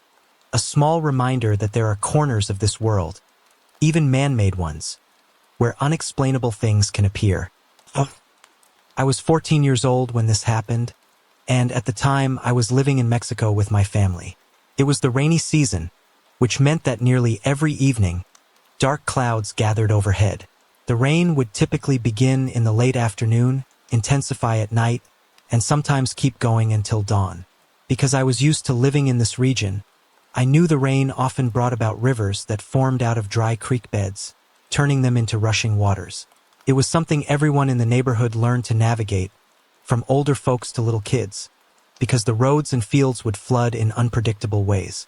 One day I was at home, but I visited my cousins often. They lived nearby, up a slight hill at the edge of a small town. The older cousin was about 16, and his younger brother was my age. They'd come over to my house, or I'd go to theirs, and we'd spend hours playing games, watching TV, or just talking about random stuff.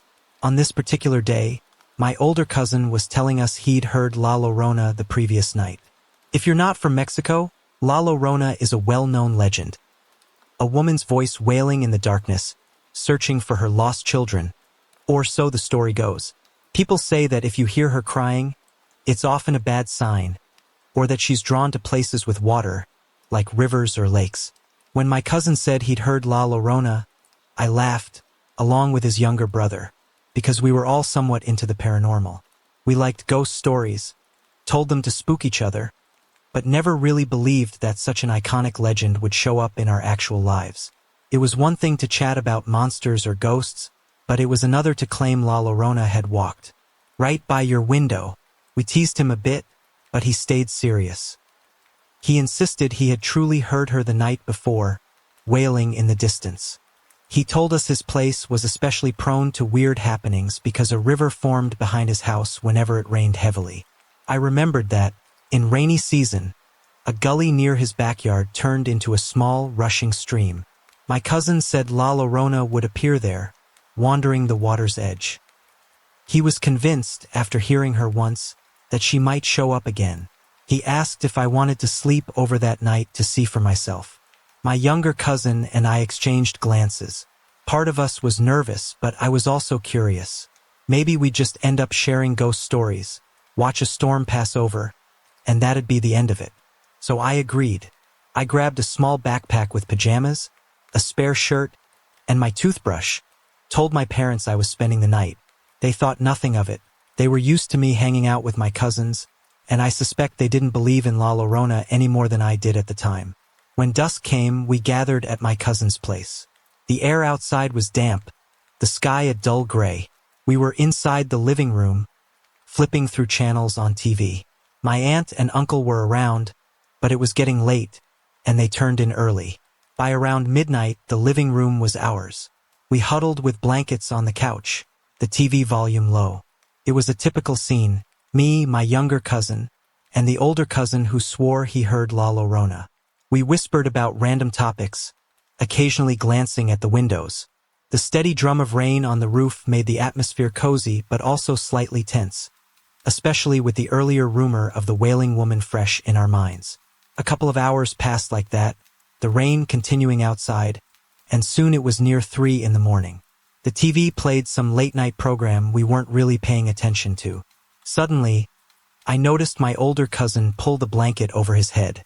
He pressed himself against the couch as if trying to hide. Immediately, I asked him, "What are you doing?"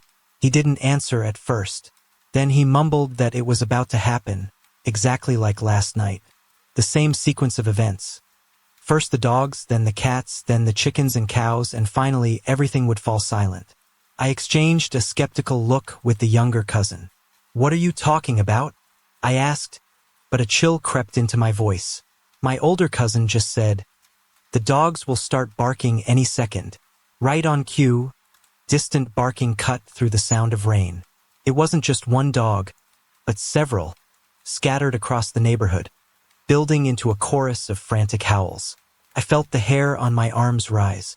My older cousin, hidden under the blanket, continued, "Next, the cats will start fighting." Right after he said that, we heard those unmistakable yowls of cats battling near the front yard, an eerie mixture of hisses and shrieks. Then he said, "Now the chickens and cows go crazy."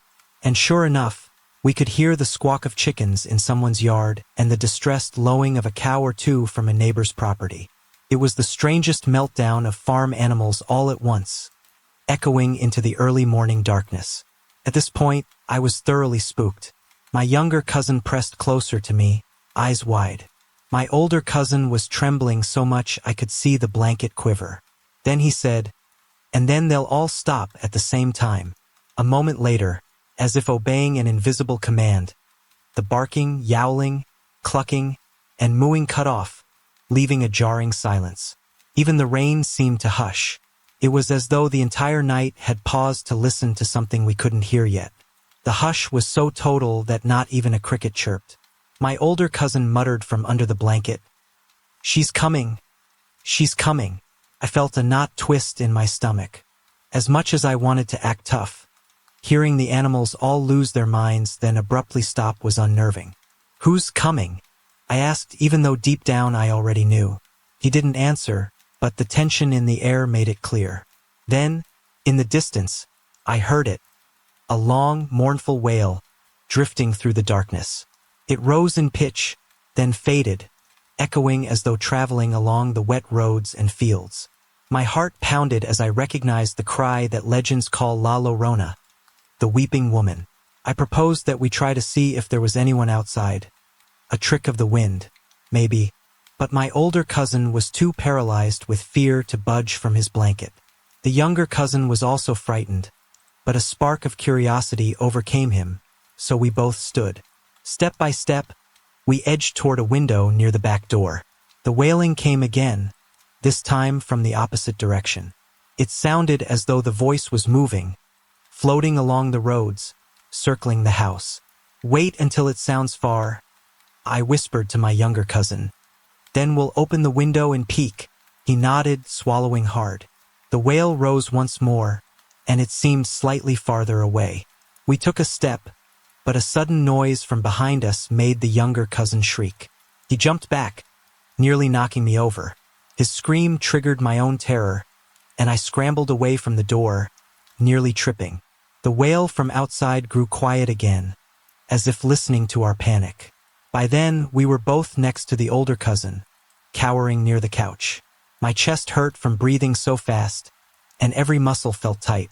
We huddled together, waiting for more sounds, but the wailing abruptly stopped. The silence that followed was almost worse. I realized I was clutching my younger cousin's arm. After a minute, we forced ourselves to breathe normally, but each of us was trembling. Eventually, around the first hint of dawn, we drifted into a restless sleep. We told ourselves maybe it was just a nightmare or some kind of cosmic trick. Morning brought sunshine and the usual bustle of the small neighborhood. My aunt, who woke early to start cooking, found the three of us bleary-eyed in the living room. When we told our uncles and my grandma what had happened, most of them laughed it off. They said we were telling tall tales. My grandma, however, took on a serious expression. She told us quietly that when you hear La Llorona wailing close, it might mean she's actually far. But if you hear her sounding far away, that's when she's near. She was convinced that if one of us had actually looked out the window or stepped outside, we might have had a direct encounter that ended badly. That sobered us. I replayed how the wails had traveled up and down the street 3 times, making it impossible to tell if she was near or far. Maybe we were lucky we never peeked. Reflecting on it now, I wonder if my older cousin's story about hearing her the previous night was the same phenomenon. He described the dogs barking, the cats fighting, the farm animals going wild, then abrupt silence. I guess that's how the cycle repeats each time she appears. It's as if all living creatures sense something unearthly before we do. Did I truly hear La Llorona that night? Or was it just a bizarre alignment of coincidences? Some stray dog or coyote inciting the others? A gust of wind making a wail? The terrifying synergy of all the animals plus the intense hush and the distinct, mournful cry felt too specific to be random. I never told many people about that experience. Even my own parents heard only a shortened version. My mother suspected it was teenage overimagination. But a part of me can't forget the raw tension in the air, like the atmosphere itself knew something malevolent was passing through. That image of the 3 of us, one under the blanket, the other 2 standing in a half-lit living room, hearts pounding, hoping not to see a ghostly figure outside. It's embedded in my memory. And the next morning, the memory of that silence, deeper than any normal hush, made me shiver. Now, years later, I sometimes recall the hush of the desert-like outskirts of that town. If it's a rainy season, or if I find myself alone at night, I think of the howls of neighborhood dogs that might signal something approaching. In many ways, La Llorona is just a folktale, but like all good legends, it's rooted in a collective fear of something intangible and sorrowful. Maybe the reason the animals sense her presence is because they respond to that primordial grief and dread. Or maybe there's no explanation at all. In any case, that night shaped how I see the legend. It's no longer just a story I heard from older relatives or on a YouTube channel. I experienced enough to respect it. My grandma's warning that when she sounds close, she's far, and when she sounds far, she's near resonates like a riddle. It also suggests something about illusions and misdirection. The idea that you might attempt to find her when she sounds far, only for her to be right behind you. Even now, if I hear stray dogs bark in the middle of a drizzly night, my mind goes back to that living room, the steady thrumming of rain on the roof, and my cousin's trembling voice saying, "She's coming, she's coming." The memory is as vivid as the day it happened. I suppose that's how legends live on, not just through stories repeated by our elders, but through personal encounters that make us question everything we assume about folklore versus reality. Though I might never know what truly took place that night, the experience remains with me, just as potent as any real danger could be. It's a testament to the power of both the mind's imagination and the weight of cultural myths that seep into our bones from childhood. In the end, I trust my senses enough to say something extraordinary occurred. The animals truly flipped out, the hush truly descended, and that eerie wail truly echoed in the darkness. The next time it rains heavily, I'll probably recall the entire event, from the flickering TV to the final hush, reliving it in memory. And maybe I'll keep an ear out for that faint, far-off cry, just in case. When I was growing up, my family lived on a ranch where my father used to work. I couldn't really tell you how big it was in acres, but as a kid, it felt like the entire world. Fields stretched out in all directions with tall grass for the cows, scattered groves of trees, and a few rough roads leading out to the main highway. We had other animals around: goats, horses, and sometimes wild pigs lurking out by the fences. Back then, I thought living there was normal, but as I got older, I realized not everyone wakes up to the sound of roosters or sees cows grazing as soon as they step out the front door. My dad disappeared from our lives when I was still very young, around 6 years old. He left, never gave a reason, and my mom never talked about it much. She just focused on keeping the household running. My little brother and I tried our best to help, feeding the animals or doing minor chores, though we were only kids, so we mostly just did what we were told. My mom eventually found another job, one that required her to drive into town early each morning. Because we lived so far out on the ranch, she had a lengthy commute. This meant she left the house around 4 in the morning, long before the sun was up. She'd wake my brother and me, make sure we got dressed for school, fix us a simple breakfast, then head out. The bus would come for us sometime around 5 or 5:30.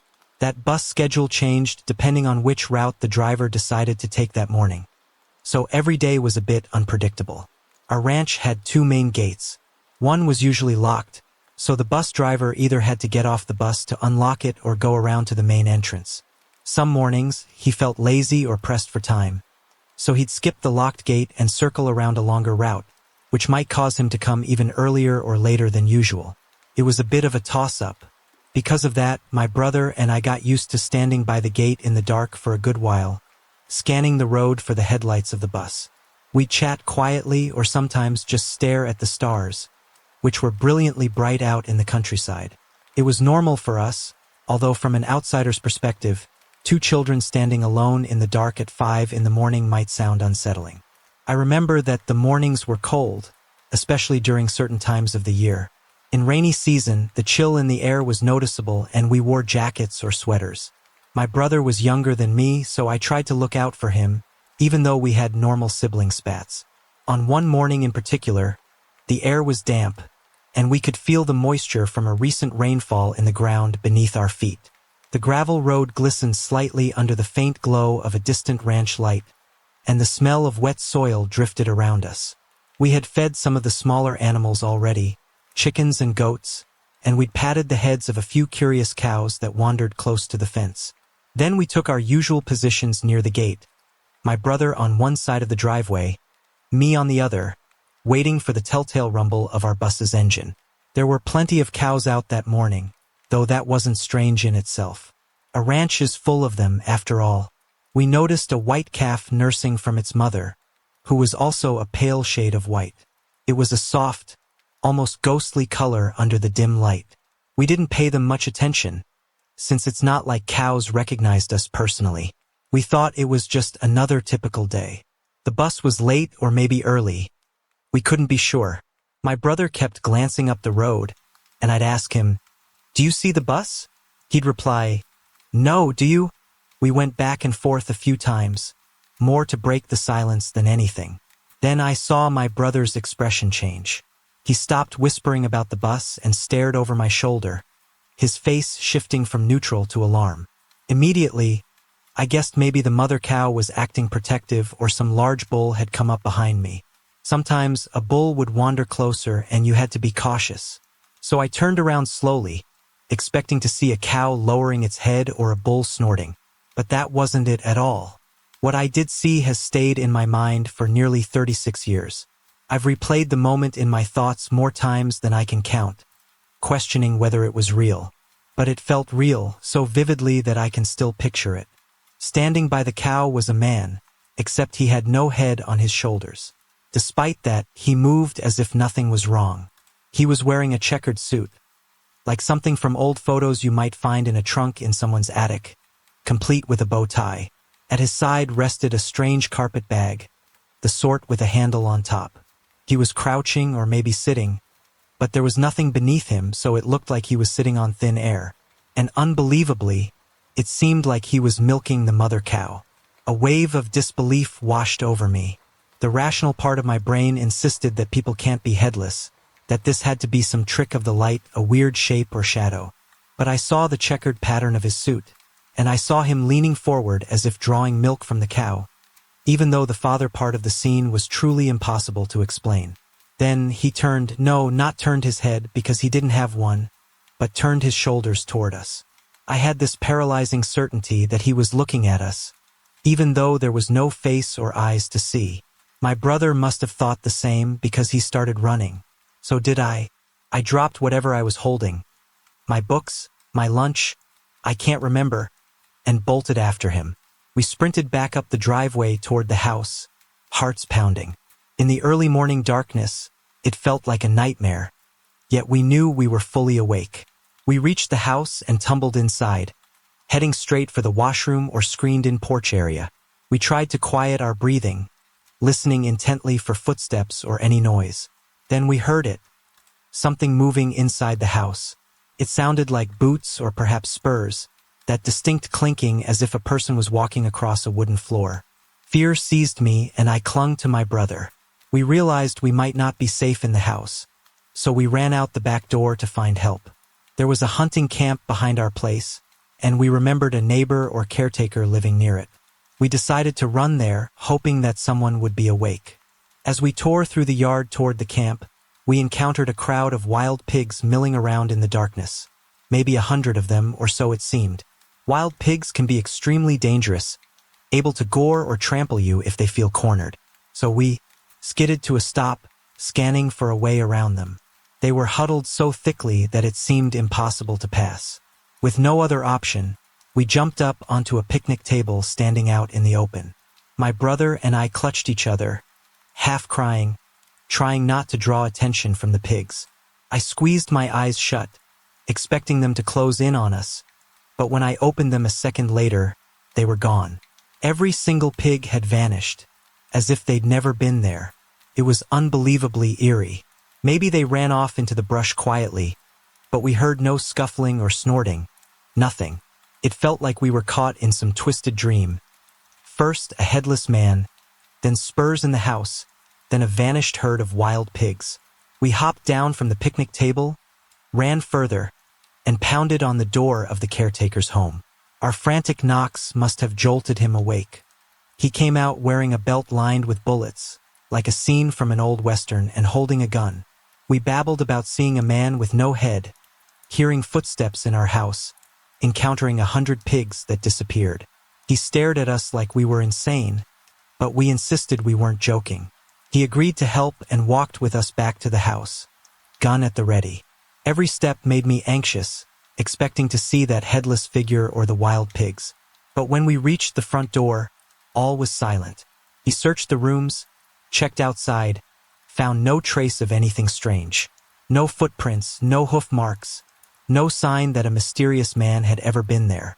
He shrugged and said we must have had a terrible scare or maybe let our imaginations run wild. Then he left, telling us to calm down.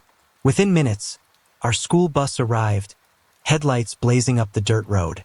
I grabbed new shoes, since I'd lost my sandals in our mad dash. and hopped onto the bus, ignoring the questioning stares of the few other kids aboard. My brother and I sat in the back, breathing heavily. As the bus pulled out, we passed the mama cow again.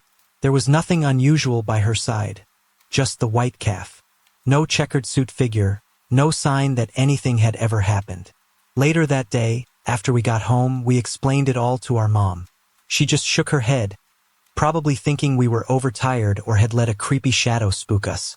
In her mind, we were kids with wild imaginations.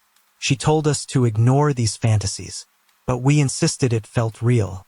I can still see the details in my head. The old-fashioned suit, the bag, the milking posture, the white color of that headless shape. For the rest of our time on that ranch, I dreaded every early morning.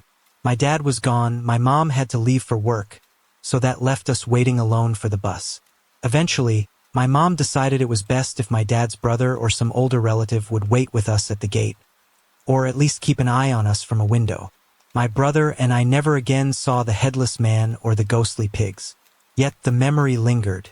Even as an adult, I recall the texture of that fear. I try to rationalize it. Maybe the morning shadows played tricks on our eyes, maybe the wild pigs were never as many as we thought, or we spooked them and they fled. Maybe the footsteps in the house were just the old boards creaking. But deep down, it still feels like we encountered something beyond logic. Some nights, I dream about that figure in the checkered suit, silently milking a cow with no face, no expression, only the intangible sense that he turned to look at us with invisible eyes. I wonder if it was a ghost from the ranch's past, or some manifestation of leftover energy from another era. My brother rarely talks about it, but I know he remembers. We occasionally exchange a passing reference. Remember that time with the headless man? And then let the conversation drop, because even now it gives us a shiver. Despite all of that, life on the ranch continued. Over the years, we moved away, each forging our own path. We rarely visited the ranch again, not because of that event alone, but because circumstances changed. My mom got a new job in town, and we found ourselves transitioning to a more urban environment. But if I ever find myself standing in a lonely farmland under a dark sky, I half expect to see a white calf or a checkered figure out of the corner of my eye.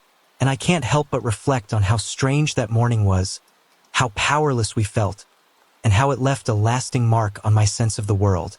So that's my story. The memory of a headless man in an old suit, a bizarre cameo of ghostly pigs, and the echo of spurs on wooden floors remains with me decades later, an unexplainable encounter in a life that otherwise was fairly routine. I don't claim to know if it was a spirit or a trick of the mind. All I know is that, in that moment, fear was real enough to make us run, to make us cry, to make us question what might be lurking at the edges of our everyday life. And sometimes, in the corners of memory, I still see him. He's by that cow, leaning forward with his checkered suit, waiting for unsuspecting passers-by in the early hours before dawn. I've always been the type to look for the most mundane explanation for strange events. I don't dismiss the possibility of ghosts or the paranormal, but I generally believe that most weird occurrences have simple, natural causes once you dig deep enough.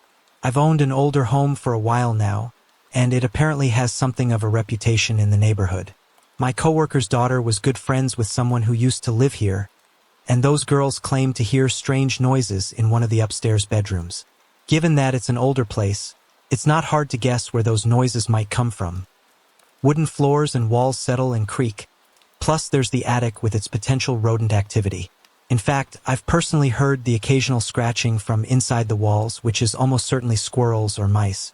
Not very thrilling, but it makes sense. Even though other people might spin a ghost story out of it, I see it as just the normal quirks of an aging house. That attitude forms the backdrop for my two experiences. Despite my skepticism, these moments stand apart from the rest of my life in that they defy the straightforward, material explanations I usually rely on. They happened years apart and in totally different locations, yet both took place in the same city. I don't have any mental health issues, no history of hallucinations, no substance use that might induce wild visions. I'm about as ordinary as they come in that respect. Still, these two incidents baffle me. I can't explain them in any practical way, and they linger in my mind whenever I think about what might be out there, beyond easy understanding. The first one happened around 2007, inside a Walmart. Yes, a Walmart, arguably one of the most mundane places imaginable.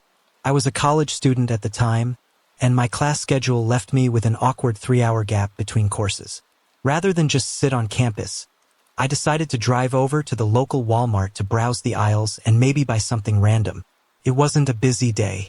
The store was mostly quiet, and even the background music overhead seemed dialed down. I was wandering aimlessly, pushing a cart with no real plan, just killing time. At some point, I passed by the jewelry section.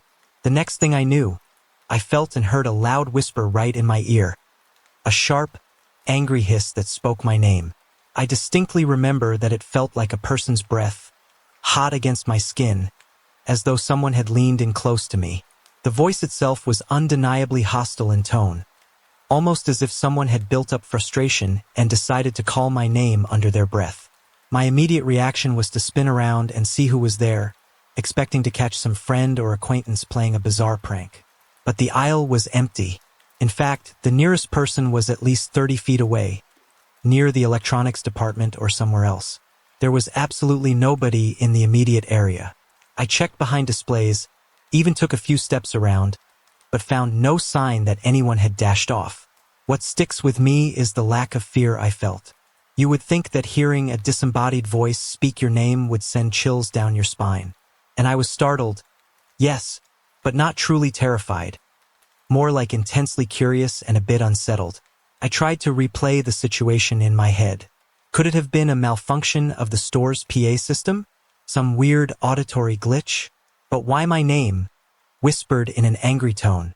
I've considered the possibility of some quick hallucination or a momentary misinterpretation of a sound, but it was so specific and so real that I struggle to write it off as imagination. Over the years since that day, there have been rare moments in the mornings when I've half awoken from a deep sleep and thought I heard my name, but those times I chalk up to that drowsy in-between state. This Walmart incident, however, happened in broad daylight, fully awake, with a cart in front of me and my eyes wide open. I guess I'd love to find a rational explanation, but so far, I have none. It remains in my memory as an unexplainable encounter that defied the normal. Still, I tried to put it behind me by telling myself it was a once-off, an anomaly strange but not indicative of anything bigger. And life went on. Fast forward about 7 or 8 years to around 2016. By then, I was living in a new apartment on the second floor of a duplex. The ground floor was rented out to a woman and her daughters, while I had the upper level to myself. The place had a decent layout, a small bedroom, a modest kitchen, and a living area. It wasn't fancy, but it suited my needs at the time. I'd been living there for maybe 2 weeks when something odd happened. The woman downstairs and her kids were out that day, and I had the apartment all to myself. The neighborhood in general was quiet except for the cars passing on a nearby highway. Because I had a peaceful day ahead of me, I decided to sit down and meditate, something I'd been practicing for about 6 years. It's not an elaborate ritual. I just sit cross-legged, not quite a lotus posture, which I can't do comfortably, close my eyes and focus on my breathing. It helps clear my head and relieve stress. That afternoon, I positioned myself in the bedroom, sitting with my back to the bed, facing the wall so I had some stability. A few minutes in, I reached that calm state where you start letting go of stray thoughts. My breathing was slow and measured. The highway noise became background static that my mind tuned out. Suddenly, my focus was disrupted by the sound and sensation of someone walking into the room. The footfalls were heavy enough for me to sense the floor giving slightly under each step. It felt like a person with noticeable weight approaching from the doorway. My immediate reaction was annoyance, thinking that maybe the downstairs neighbor had come up to knock on my door or something, but I remembered the front door was locked. This person continued moving until they stood right behind me. I could almost feel a presence lingering there. Then there was a slight thump, as though whoever it was decided to sit or flop down on the floor next to me. I opened my eyes, fully expecting to see someone there, but the space was empty. The bedroom was still. The only sound was my own breathing and the faint murmur of traffic outside. No one was behind me. No one had come through the locked door or stepped past me. Yet the experience of hearing distinct footsteps, feeling the weight shift on the floor, and perceiving that final little thud was as vivid as anything. Oddly, I didn't panic. Much like the Walmart whisper, I wasn't scared or threatened.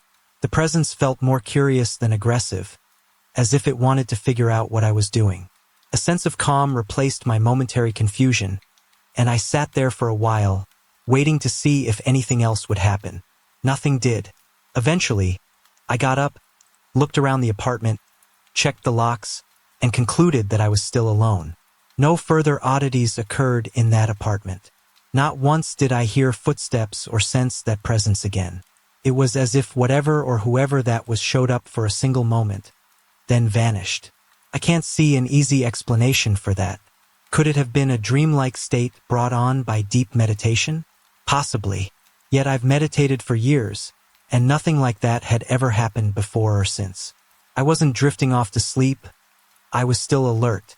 The sensation of footsteps behind me was so concrete, I felt the floor shift. That's not something that can be easily dismissed as a figment of my imagination. Both these experiences, the Walmart whisper and the apartment footsteps, lack the typical drama people associate with ghost stories. There's no mention of flickering lights, no objects moving on their own, no apparitions in the corner of my eye, no sense of dread or some malevolent figure lurking in the shadows. Instead, they both felt brief, personal, and oddly unthreatening. In the Walmart case, the whisper sounded angry, but I wasn't afraid. In the apartment, the presence just felt curious, and again I wasn't afraid. I find it interesting that both times, I had a calm reaction. Perhaps if the experiences had been more overtly menacing, I would have reacted differently. Still, for a skeptic like me, these incidents are perplexing. I can't dismiss them as easily as I have with stories about squeaky houses or alleged apparitions that turn out to be headlights shining through a window. I've spent nights rethinking the possibilities. For the Walmart episode, maybe it was some random glitch in my auditory processing. But that wouldn't explain the sensation of breath on my ear. For the apartment footsteps, maybe my mind was playing tricks on me from a deep meditative state. But the weight on the floor, that felt real enough that I momentarily believed a person was physically there. I've told these stories to a few friends. Most just nod politely, uncertain how to respond. People who believe in ghosts or spirits might say I'd encountered something from another plane, while the hardcore skeptics suggest I was overly tired, or maybe I misinterpreted random sounds. Part of me remains open to those rational alternatives, but neither situation fits my usual categories for illusions. This leaves me in a state of unresolved curiosity. I keep recalling the distinct hiss of my name and the distinct sound of footsteps in an otherwise empty space. In the years since, nothing quite like them has happened again. Yes, I occasionally get the feeling that someone said my name when I'm half asleep, but that's easy to chalk up to my sleepy brain. And I've never felt footsteps behind me in another meditative session. My life has moved on with no further experiences that defy a boring, natural explanation. Maybe that's for the best. Maybe these events were simply flukes, one-time phenomena that exist outside the usual pattern. They remind me that not everything can be pinned down, that occasionally the world slips out of neat scientific confines. Reflecting on it all, I remain a skeptic, though a more humbled one. I don't jump to labeling these experiences as ghosts or otherworldly visitors. But I can't deny that I can't explain them either. They sit in a little category of puzzling memories I carry around. Maybe one day I'll have the key to solving them, or maybe the solution is buried in some branch of psychology or physics that I'm not aware of. Until then, I continue living my life much as I did before, comfortable with the idea that a few mysteries might never be solved to my satisfaction. In a world filled with illusions, scientific wonders, and the complexities of the human mind, there's room for a couple of enigmas that keep me quietly wondering. I remember the day I got a call from Marcus, asking if I wanted to join him on an urban exploration trip not too far from where he lived. Because I've always had a fascination with abandoned places, and I've dealt with spirits in my own house, I said yes right away. My place is haunted by mischievous energies, but they've never felt dangerous. I was curious to see what we might find in another empty house nearby. Still, I didn't realize that this exploration would bring me face to face with something that felt a lot more threatening than any spirits I was used to. We decided to meet at a bar in town before heading over. So I arrived there first and spotted Marcus at a table. He waved me over and I walked up, calling out, "Yo, Marcus, how's it hanging?" He grinned and said, "Dude, look at all this stuff I brought," and pulled out an array of gear. 2 walkie-talkies, 3 flashlights, a couple of EMF detectors, and even a spirit box. I remember laughing, saying, "Are we ghost hunting or something?" But before Marcus could reply, I heard someone sigh beside him. A voice followed, "You seriously asked him to help as well?" I glanced over and realized it was Kiera, my ex-girlfriend. Immediately, a surge of anger ran through me. We hadn't parted on friendly terms, so I snapped, "Why is she here, man? You know what happened." Marcus raised his hands in a gesture meant to calm us both. "Enough hostility, okay? I can't explore this place by myself, and I asked both of you for help. You two need to be civil for one night." Kiera and I looked at each other. I felt a familiar tension in my chest, but I swallowed it down. Finally, I said, "Fine." She gave me a narrow-eyed look and echoed, "Fine for now." We left the bar and walked a few blocks to the house Marcus wanted to explore. The closer we got, the more I could sense the quiet of the neighborhood. It was late enough that most people had gone to sleep, and the streetlights flickered over empty sidewalks. The house itself was bigger than I expected. 2 stories with a dark, empty look to the windows. Some of the paint had peeled off and the yard was overgrown. Marcus handed us the flashlights and walkie-talkies, gave me an EMF detector and a spirit box, then turned to the building with excitement. He was practically bouncing on his feet. I rolled my eyes at his energy. "Come on, man. How old are you? Jumping around like a kid." Marcus just grinned. "We're both in our 20s, so I'm allowed." Kiera sighed, "I'm really glad I never dated you," which made him laugh but settle down. We stopped outside the front door. Marcus quickly announced, "I'll take the ground floor and the cellar. You two check out the first and second floors." I braced for Kiera to protest, but she only said, "Fine. That means he'll actually have to talk to me." I could feel my anger flare briefly at her jab, but I let it drop. We stepped inside and my first thought was that it smelled damp, like old wood and stale air. The moonlight came in faintly through a few cracks in the boarded windows. We fanned out, Marcus heading downstairs while Kiera and I walked through the entry hall and up a creaking set of stairs to the first floor. Kiera took the lead, shining her flashlight ahead. I hung back a bit, scanning each room we passed. After a few steps, she suddenly whirled around, shouting, "Hey, hands off the merchandise." I jumped back, startled. "What's your problem? Why are you yelling like that?" She glared at me, eyes full of anger. Something just touched me. My heart beat faster. I snapped back. "Why assume it's me? I'm holding the EMF and the spirit box. My hands are full." She paused, looking around, her fury subsiding a bit. "Well, something touched me. I don't know what it was, but I felt it." She took a few steps forward again, rubbing her arm like she was uncomfortable. The hallway opened into a large room that was full of old, broken furniture. Some chairs lay toppled over. Dust coated every surface, and the air felt heavy, almost charged. Every so often, Kiera would grunt or curse under her breath, squirming like she felt a hand on her. After around an hour of this, she lost her temper completely. She grabbed one of the chairs and hurled it against the wall. "Whoever's touching me, cut it out." Her outburst reminded me of the night I discovered her cheating. She'd looked almost the same, angry, cornered. "Hey, calm down," I said. "We could try the EMF and spirit box. Maybe we can figure out who's messing with you." She took a breath, nodded, and muttered, "I'm actually glad you still call me Key. It's been a while since anyone did." I stayed quiet, not sure how to respond, and started setting up the EMF detector. Suddenly, we heard a voice, a male whisper, and it was so clear it sent chills along my arms. It said, "They are all mine." I spun around, shining my flashlight every which way, but saw no one. Kiera said, "You heard that too, right?" I just nodded. I decided to try provoking it. "If you're the one who's been touching Kiera, make this EMF go all red." In an instant, the lights shot up to the red zone.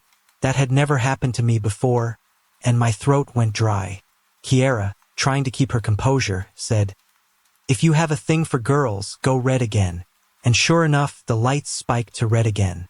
At that moment, a loud "BOO" crackled through the walkie-talkie, scaring us both half to death.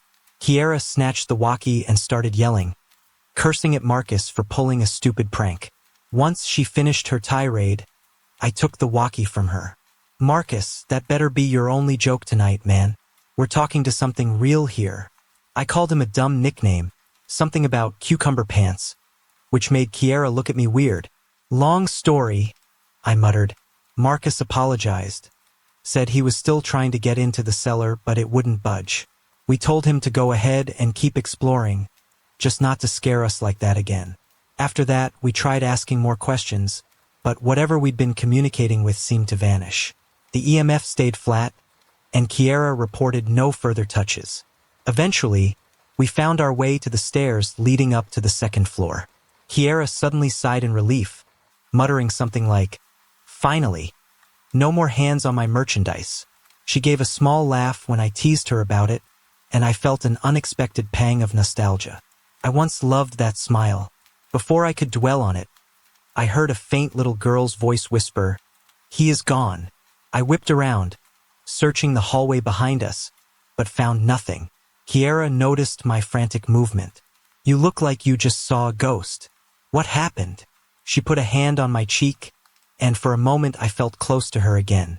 I explained that I heard a girl's voice. She stared at me as though trying to gauge whether I was joking. Then we climbed the steps to the second floor, stepping onto old, dusty floorboards at the top.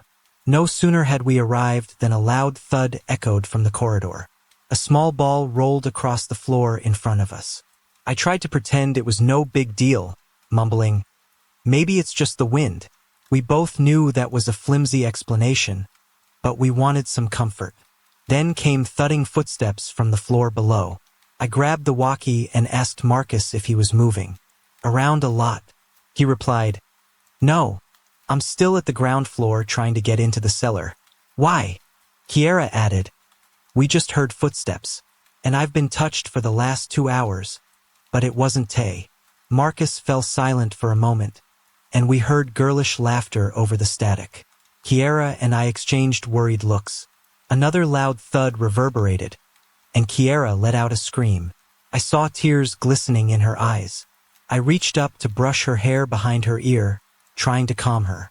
She sniffled, and we heard a third thud somewhere in the room behind us. "That's enough," I said, frustration creeping in. "I'm setting up the spirit box right here." Kiera tried to grab my arm, seeming nervous, but I was determined. Once I turned the box on, we both sat down. She held my hand, trembling a bit. "Okay, who rolled the ball?" I asked. Static crackled, and then a small girl's voice said, "Ally." Kiera's eyes widened, and her grip on my hand tightened. "Ally, why are you still here?" I pressed. The same voice answered, "Here to stop." She sounded younger than I'd expected. Kiera leaned closer to the device.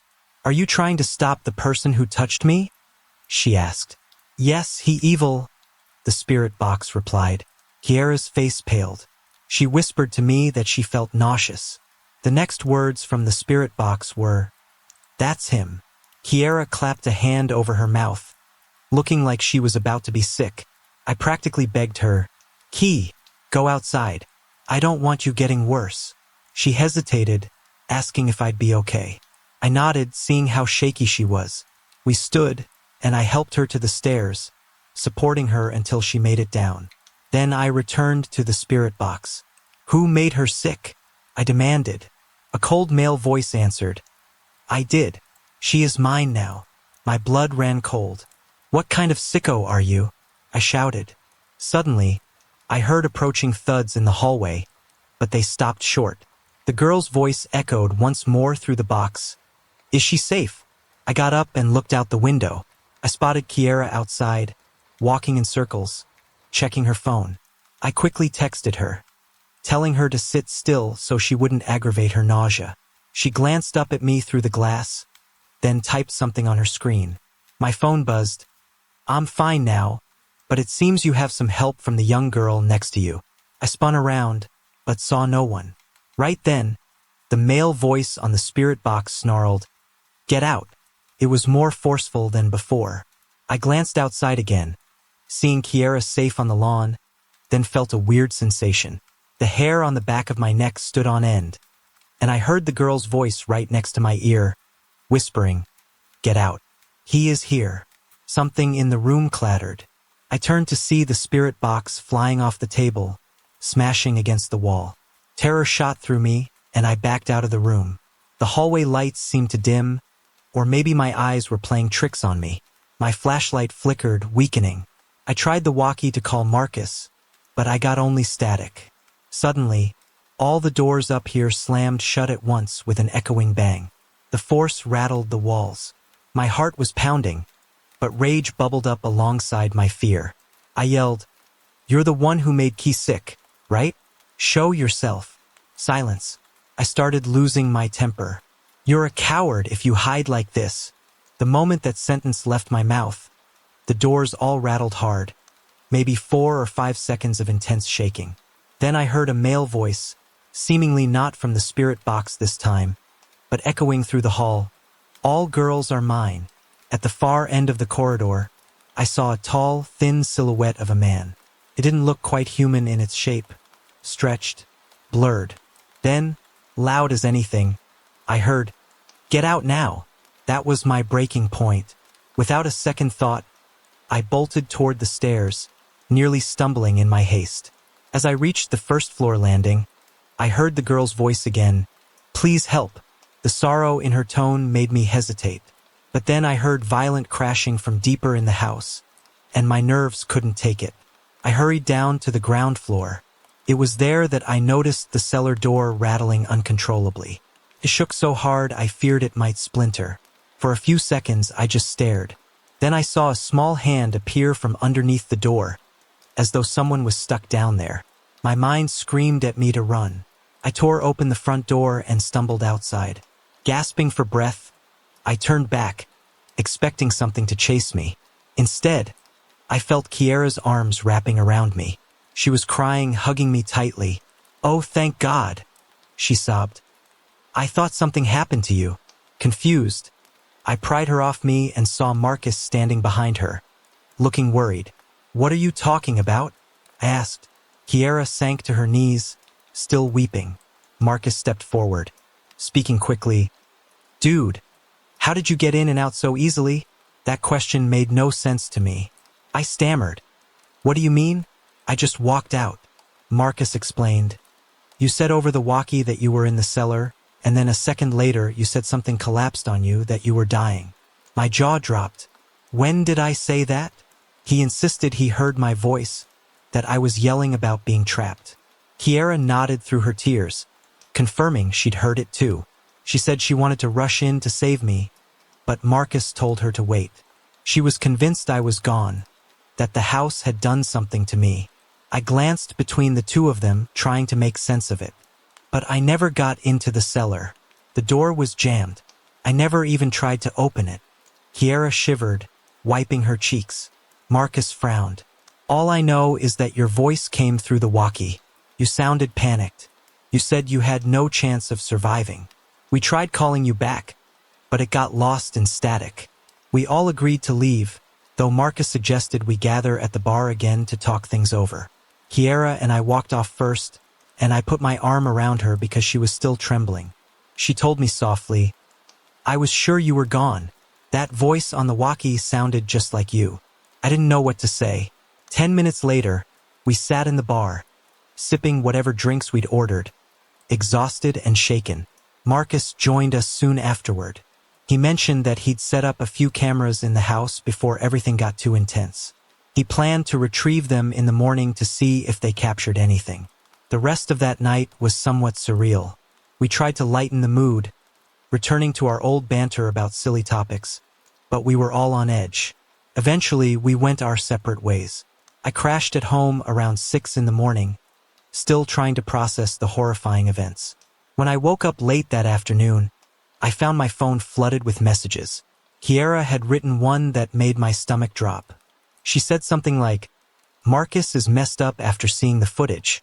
Nothing about it is normal." Marcus had also sent me files, a handful of pictures and some MP4 videos. I clicked on one of the videos, the first one labeled something about the cellar. The footage showed the cellar door from a slightly slanted angle, presumably from a camera he'd placed near the ground floor. My eyes widened as I saw the door shake violently. Then, under the gap at the bottom, a small hand appeared, reaching out. But what really got me was the male figure that stepped into view. It was tall and slim, exactly like the silhouette I'd seen.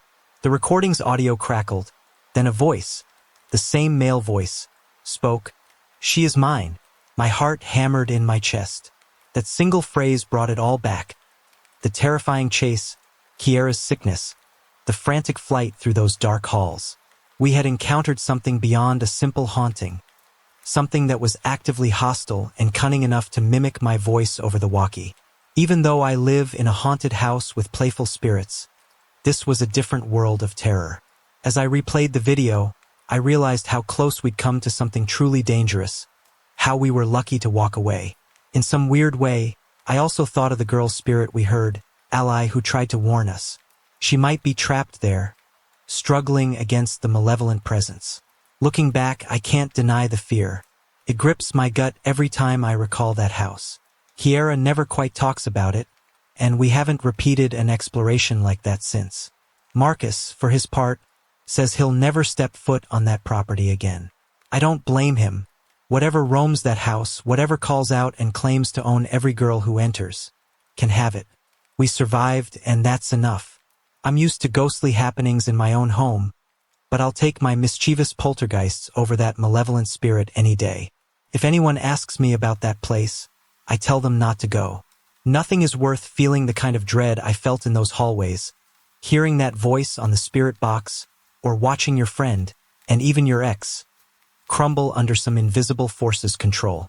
When I think about that last snippet of footage, the shadowed figure and the small hand under the cellar door, I feel a cold sensation behind my eyes. It's the memory of raw fear, the sense that something out there can manipulate people, throw its voice through electronics, and physically harm visitors. We were lucky to escape. I still wonder what might be lurking there, and if Ally, that girl's spirit, is still trying to protect unsuspecting explorers from the twisted entity that's claimed that ruin as its domain. I spent the earliest years of my childhood in a house that was already a century old, set in the outskirts of a small Midwestern town. The place was large and creaky, with floorboards that would let out long groans at night, and an attic that caught all the stray drafts. From a young age, I liked to roam around that house, stepping through the halls in my socks, popping my head into the attic for a peek whenever I could muster the bravery. It had its fair share of quirks, odd angles in the walls, spiderwebs that stretched high in the corners, and it stood by a small cluster of trees that swayed ominously whenever a storm rolled through. But at the time, I saw it all as an adventure. I made good friends in the neighborhood and rarely feared anything inside those walls.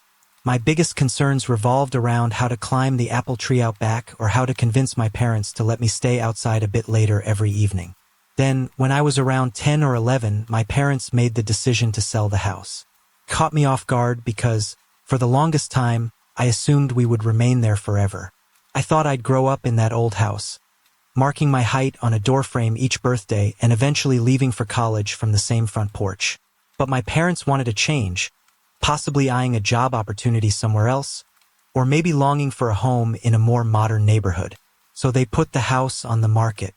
Right around that time, everything started to shift for me, though I couldn't quite articulate it in those early stages. We happened to be selling during a period when real estate was sluggish. It took more than a year for the property to attract a serious buyer. That entire year, I was plagued by nightmares like I had never experienced before. I'd had bad dreams in the past. Like any kid, I'd wake up occasionally after dreaming about monsters or a scary movie scene. But these were different, more persistent and vivid. Night after night, they featured two figures, an old man and an old woman. The woman appeared more frequently than the man. She was tall and spindly, towering with a bony frame. She always wore a white dress of some kind, a gown or possibly a wedding dress, that swayed around her ankles when she moved. A gauzy veil often draped over her face, but in spite of that, I could see her features as clearly as if the veil were see-through. She had a gaunt complexion, sunken cheeks, and these intense, penetrating eyes set under bushy gray eyebrows. Her nose curved downward in a pronounced hook, and the wrinkles around her mouth gave her an almost perpetually grim look. The old man, in contrast, wore a pair of overalls, was short and stout, and simply lingered in the background of my dreams, less noticeable but always present. Initially, their appearances in my nightmares were more ominous than violent. I might be dreaming about playing in a field, running alongside my dog, when I'd spot her standing in the distance. She would just be there, silent, her head turned in my direction. That alone was unsettling enough, but as time went on, these dreams escalated. They became more threatening, more vivid, and even cyclical. I recall one dream especially well, in which I was shoved from the third-floor attic window of our house. That specific scene recurred many times. Other dreams brought worse scenarios, ones that, as a 10-year-old, I found impossible to fully process. There was an undercurrent of cruelty in them, painful and frightening events that were so out of my childish worldview that it was difficult to comprehend upon waking. As these nightmares increased in frequency and intensity, I began to mention them to my parents. At first, they dismissed them as typical bad dreams that a child might have, perhaps fueled by the stress of moving. But soon, something else started to happen. I woke up with cuts and bruises, scattered across my arms, legs, and even my torso. Some bruises looked like finger marks, others like I had fallen or been pushed. The cuts weren't deep, but they had no obvious origin. My parents found me quite distressed, so they took me to see a doctor. The doctor concluded that I must have been inflicting these injuries on myself, maybe while sleepwalking or having some stress reaction in my sleep. But I had no memory of doing anything like that. Even now, I can't recall a single instance of scratching or hitting myself. The best guess from professionals was that I was subconsciously harming myself out of anxiety, but it felt more complicated than that to me. Eventually, the nightmares got so severe that I dreaded bedtime. I'd do anything to avoid sleep, staying awake for as long as I could manage. There were nights I'd doze off from sheer exhaustion, only to jerk awake minutes later, sweating and terrified by yet another dream of that old woman and man. My grades slipped a bit at school because I was too tired to focus. My parents recognized the toll it took, but we had no alternative. The house was on the market and we had to wait for the right buyer. In a twisted sense, every time someone visited for a viewing, I crossed my fingers that they would love the place and put in an offer quickly. I wanted out, hopeful that leaving the house might also leave behind whatever caused these nightmares. Finally, about a year later, the house sold. I remember the day we packed up to move. Boxes were everywhere, stacked in the living room, hallways, and kitchen.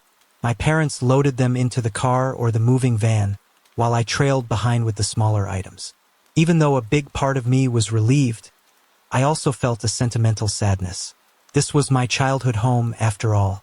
My mother asked me to check upstairs for anything we might have left behind. I climbed the familiar steps one last time, wandering into each bedroom. Eventually, I made my way to the attic, wanting to be sure we hadn't overlooked a corner. The attic was dusty and dim. Sunlight filtered through a small window, revealing swirling motes of dust in the air. I glanced around, not seeing anything at first, until I noticed something that looked like it was part of the wall. It was an old-fashioned trunk or chest, half buried against the wall. Curious, I pulled it forward, dragging it toward that window so I could see it better. It was battered, the hinges rusted, and it groaned a bit when I popped it open. Inside lay an assortment of objects, apparently from a time long gone. One item was a faded black and white photograph depicting an older couple. I froze as I realized I recognized them. The short, heavy-set man with overalls and the tall, thin woman with a severe expression and hooked nose. exactly like in my dreams. Beneath the photo was a piece of white fabric, a worn wedding dress, still resembling the same style I'd seen the woman wearing in my nightmares. At that moment, I became acutely aware of my surroundings. I was standing near the attic window, precisely where I dreamed of being pushed out numerous times. My stomach flipped as I imagined a hand on my back. The air felt charged, silent, and I could almost sense a presence right behind me. Fear flooded in, and I spun around, half expecting to see someone looming. Of course, no one was there, but that oppressive stillness weighed on me. Clutching the photograph in my hand, I hurried out of the attic, bounding down the stairs to meet my family. I didn't speak of what I found just then, too overwhelmed by the swirl of emotions. We left that day, and for a while the nightmares subsided. Perhaps the move disrupted whatever tie I had to that place. Over the next several years, I settled into a new routine, finished middle school and high school, then college. Life went on. I had occasionally recounted my nightmares to friends, turning the story into a ghost tale with some embellishments for dramatic effect. But at its core, the discovery of that photograph and wedding dress in the attic was real, and I never forgot it. 11 years slipped by before I found myself back in that small Midwestern town. I'd been away for college and then adult life, but an opportunity to visit arose, and I decided to spend some time poking around my old haunts, possibly unraveling the lingering mystery of that old house. The nightmares had ended, but the memory lingered, and I wanted closure. I still had that black and white photo. Something in me demanded answers about the couple whose faces were etched so deeply into my nightmares. Armed with the photograph, I went to the local library, hoping they had records that might help identify the house's previous owners. Libraries in small towns can be gold mines of local history. After some searching, I got lucky. A librarian helped me find property records and old newspapers. It turned out that an older couple indeed owned the house from the early 1900s to the 1950s. Diving deeper, I unearthed a few more details. Their 6-year-old son had died there under tragic circumstances. A fall from the 3rd floor. That was the same window from my nightmares, the same vantage point I'd replayed in my dreams. Further records indicated the woman later died of starvation in the attic, years after her son's death. I sat stunned, piecing it all together. The boy must have fallen from that very attic window, the same place I dreamed of being pushed. Could those night terrors have been echoes of that tragedy? The line between my own imagination and something more supernatural blurred. The old woman's cause of death, starvation in the attic, felt especially grim. Did she lose her mind after her son's passing? Did wearing her wedding gown signify something about her grief? Or was that garment simply the only article she had when she died? My mind buzzed with questions. Armed with this new context, I decided to do something bold. I wanted to see the house again. After a bit of hesitation, I drove across town to that old property. The place looked different from the outside: fresh paint, new flower beds, and a more modern fence. Still, it retained the same structure, the same shape that was burned into my mind from childhood. I parked out front, knocking on the door with some anxiety. I introduced myself as someone who lived there many years ago, feeling slightly embarrassed to show up unannounced. Surprisingly, the current owners greeted me warmly, talking about how they had renovated some rooms and wanted to show off their progress. The house's interior also looked updated. Walls were repainted, the floors redone. The couple proudly pointed out all the changes. As they talked, I recalled that my father, years ago, had converted a spare bedroom into a bathroom. The entrance to the attic was still through that bathroom closet, which seemed like an odd design, but it was how the house was built. I asked politely if I could use the bathroom, not wanting to mention my ulterior motive. They agreed. I stepped inside and shut the door behind me. Taking a moment to steady my nerves, I opened the closet door and carefully climbed into the attic. It felt surreal being back, especially with the house so different around it. The attic, though, seemed nearly the same.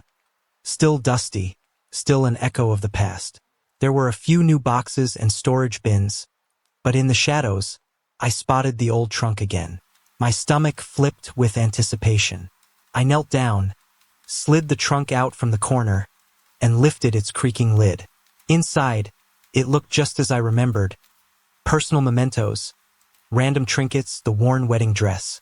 For a second, I wondered if I'd see any trace of my nightmares etched into the wood. Some sign that confirmed all those nights of terror. But everything was still. I reached into my pocket and pulled out the black and white photograph that I'd carried with me since I'd left at age 11. Holding it gently, I placed it back in the trunk, resting it on top of the dress exactly how I'd found it. A wave of emotion washed over me. Relief, sadness, maybe even gratitude. I gently closed the trunk's lid and took one final look around the attic, letting the memories sink in. I turned to go, giving the attic a soft goodbye, as if paying respect to the old couple I once believed haunted me. Then I made my way downstairs, thanked the owners for their time, and departed. Walking to my car, I felt an odd mixture of closure and lingering wonder. Part of me wanted to believe that the old couple had simply been lost souls, that perhaps they had latched on to me out of desperation or a need for comfort. Another part of me remained a pragmatist, questioning how much of my experience was shaped by childhood imagination, fueled by the stress of moving. But no matter what rational arguments I tried to muster, the memory of those vivid dreams, and the cuts and bruises that appeared without explanation, still sits in the back of my mind. The exact cause might remain ambiguous forever, but at least I found some form of resolution by returning the photograph and stepping away from the attic with a calmer heart. Now, years later, I'm no longer haunted by those nightmares. Sometimes I'll recall the old woman's face or the short man in overalls, but it doesn't grip me with fear anymore. I remember them with a peculiar sense of understanding, as though we had unfinished business that's now been concluded.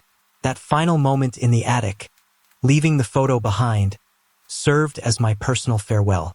Maybe, in some intangible way, it was also a farewell for them, and they can finally rest. Or maybe they never needed that photo in the first place, and it was all a psychological anchor for me. Regardless, I'm at peace with what happened, content that I returned to my old home, found the trunk that started it all, and placed the photograph back where it belonged. I was about 10 years old at the time, living with my parents and my younger brother in California. My grandparents and my mom's siblings all lived in Texas, so we did this yearly travel arrangement. One year we'd go to see them, the next they'd visit us. This happened during the year they came over to California to stay for a couple of months. Specifically my grandparents, my two uncles, whom I'll call Jay and Luis, and my aunt, Ella.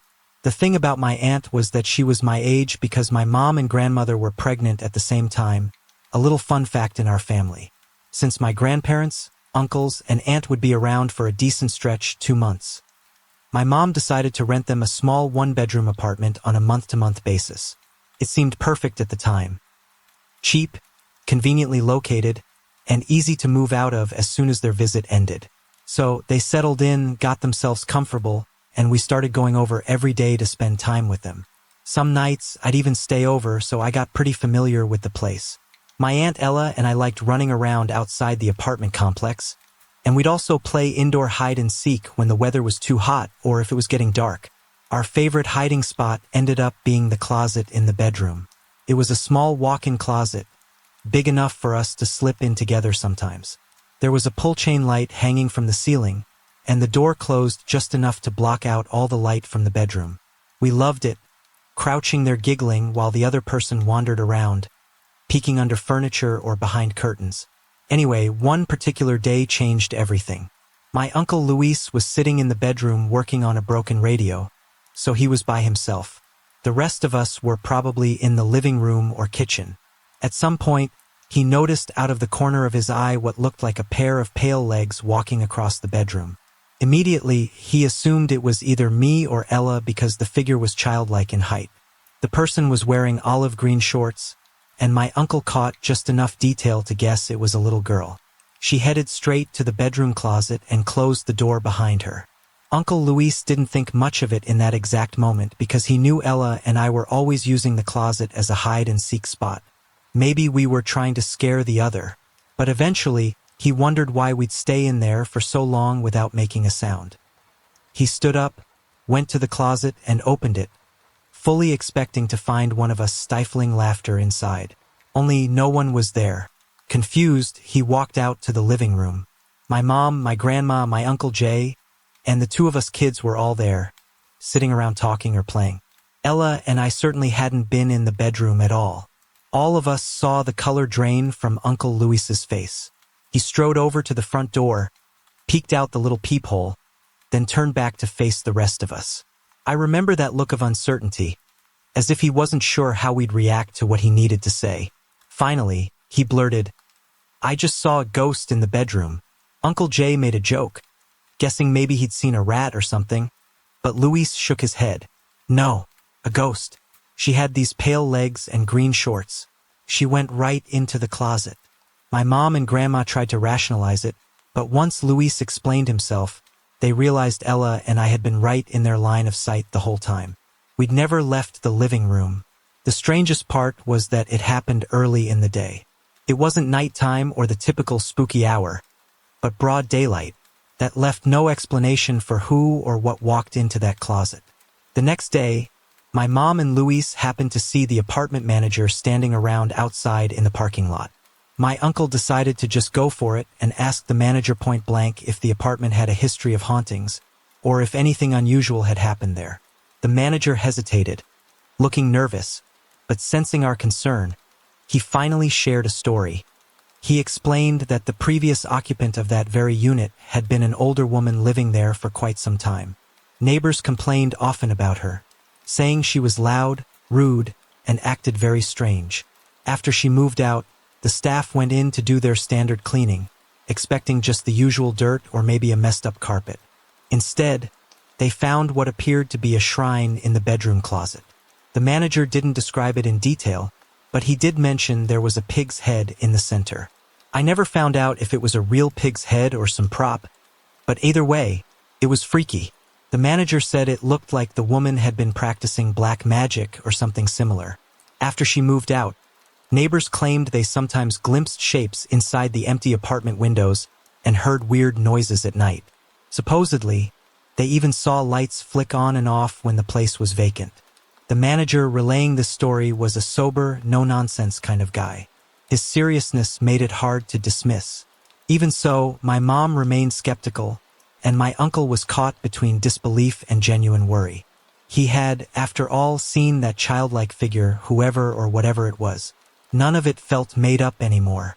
The next thing I remember is that my grandmother lit white candles in every corner of the apartment. She's Mexican, and it's common in her tradition to do prayers in Spanish for spiritual cleansing. My grandma walked through each room, asking for protection and peace, waving a bit of incense around. I tagged along after her, watching the candlelight flicker against the walls, shadows dancing with every motion. My mind kept going back to that closet, remembering how many times Ella and I had hidden in there with the door shut, the overhead chain light turned off. I shuddered at the idea that the pale-legged figure might have been in there with us once or twice, unseen in the dark or standing right behind us, waiting. Even though I was a child, I understood enough to be thoroughly spooked by the notion that some leftover presence from that woman's shrine might still occupy that closet.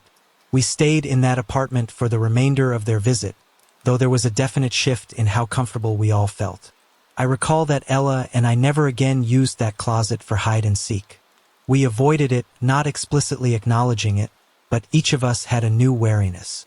In time, the 2 months ended, and my grandparents, uncles, and aunt headed back to Texas. We moved on with our lives, but the story didn't leave me. Over the years, I sometimes recall it and almost convince myself it was some half-baked memory or a child's dream. But every time, I realize how vividly I can still see my uncle's face going pale, how sure he was about witnessing that girl vanish into the closet.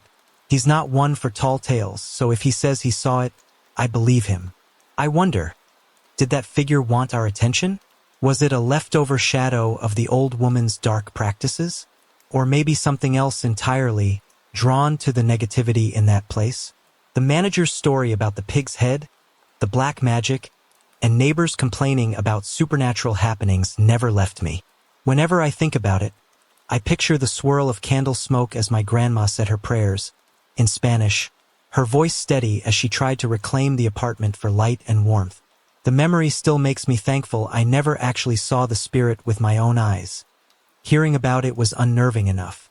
And to this day, if someone jokes about exploring a strange closet or messing with any voodoo-like paraphernalia, I get a little chill, remembering the day my uncle saw a ghost walk into a bedroom closet and vanish.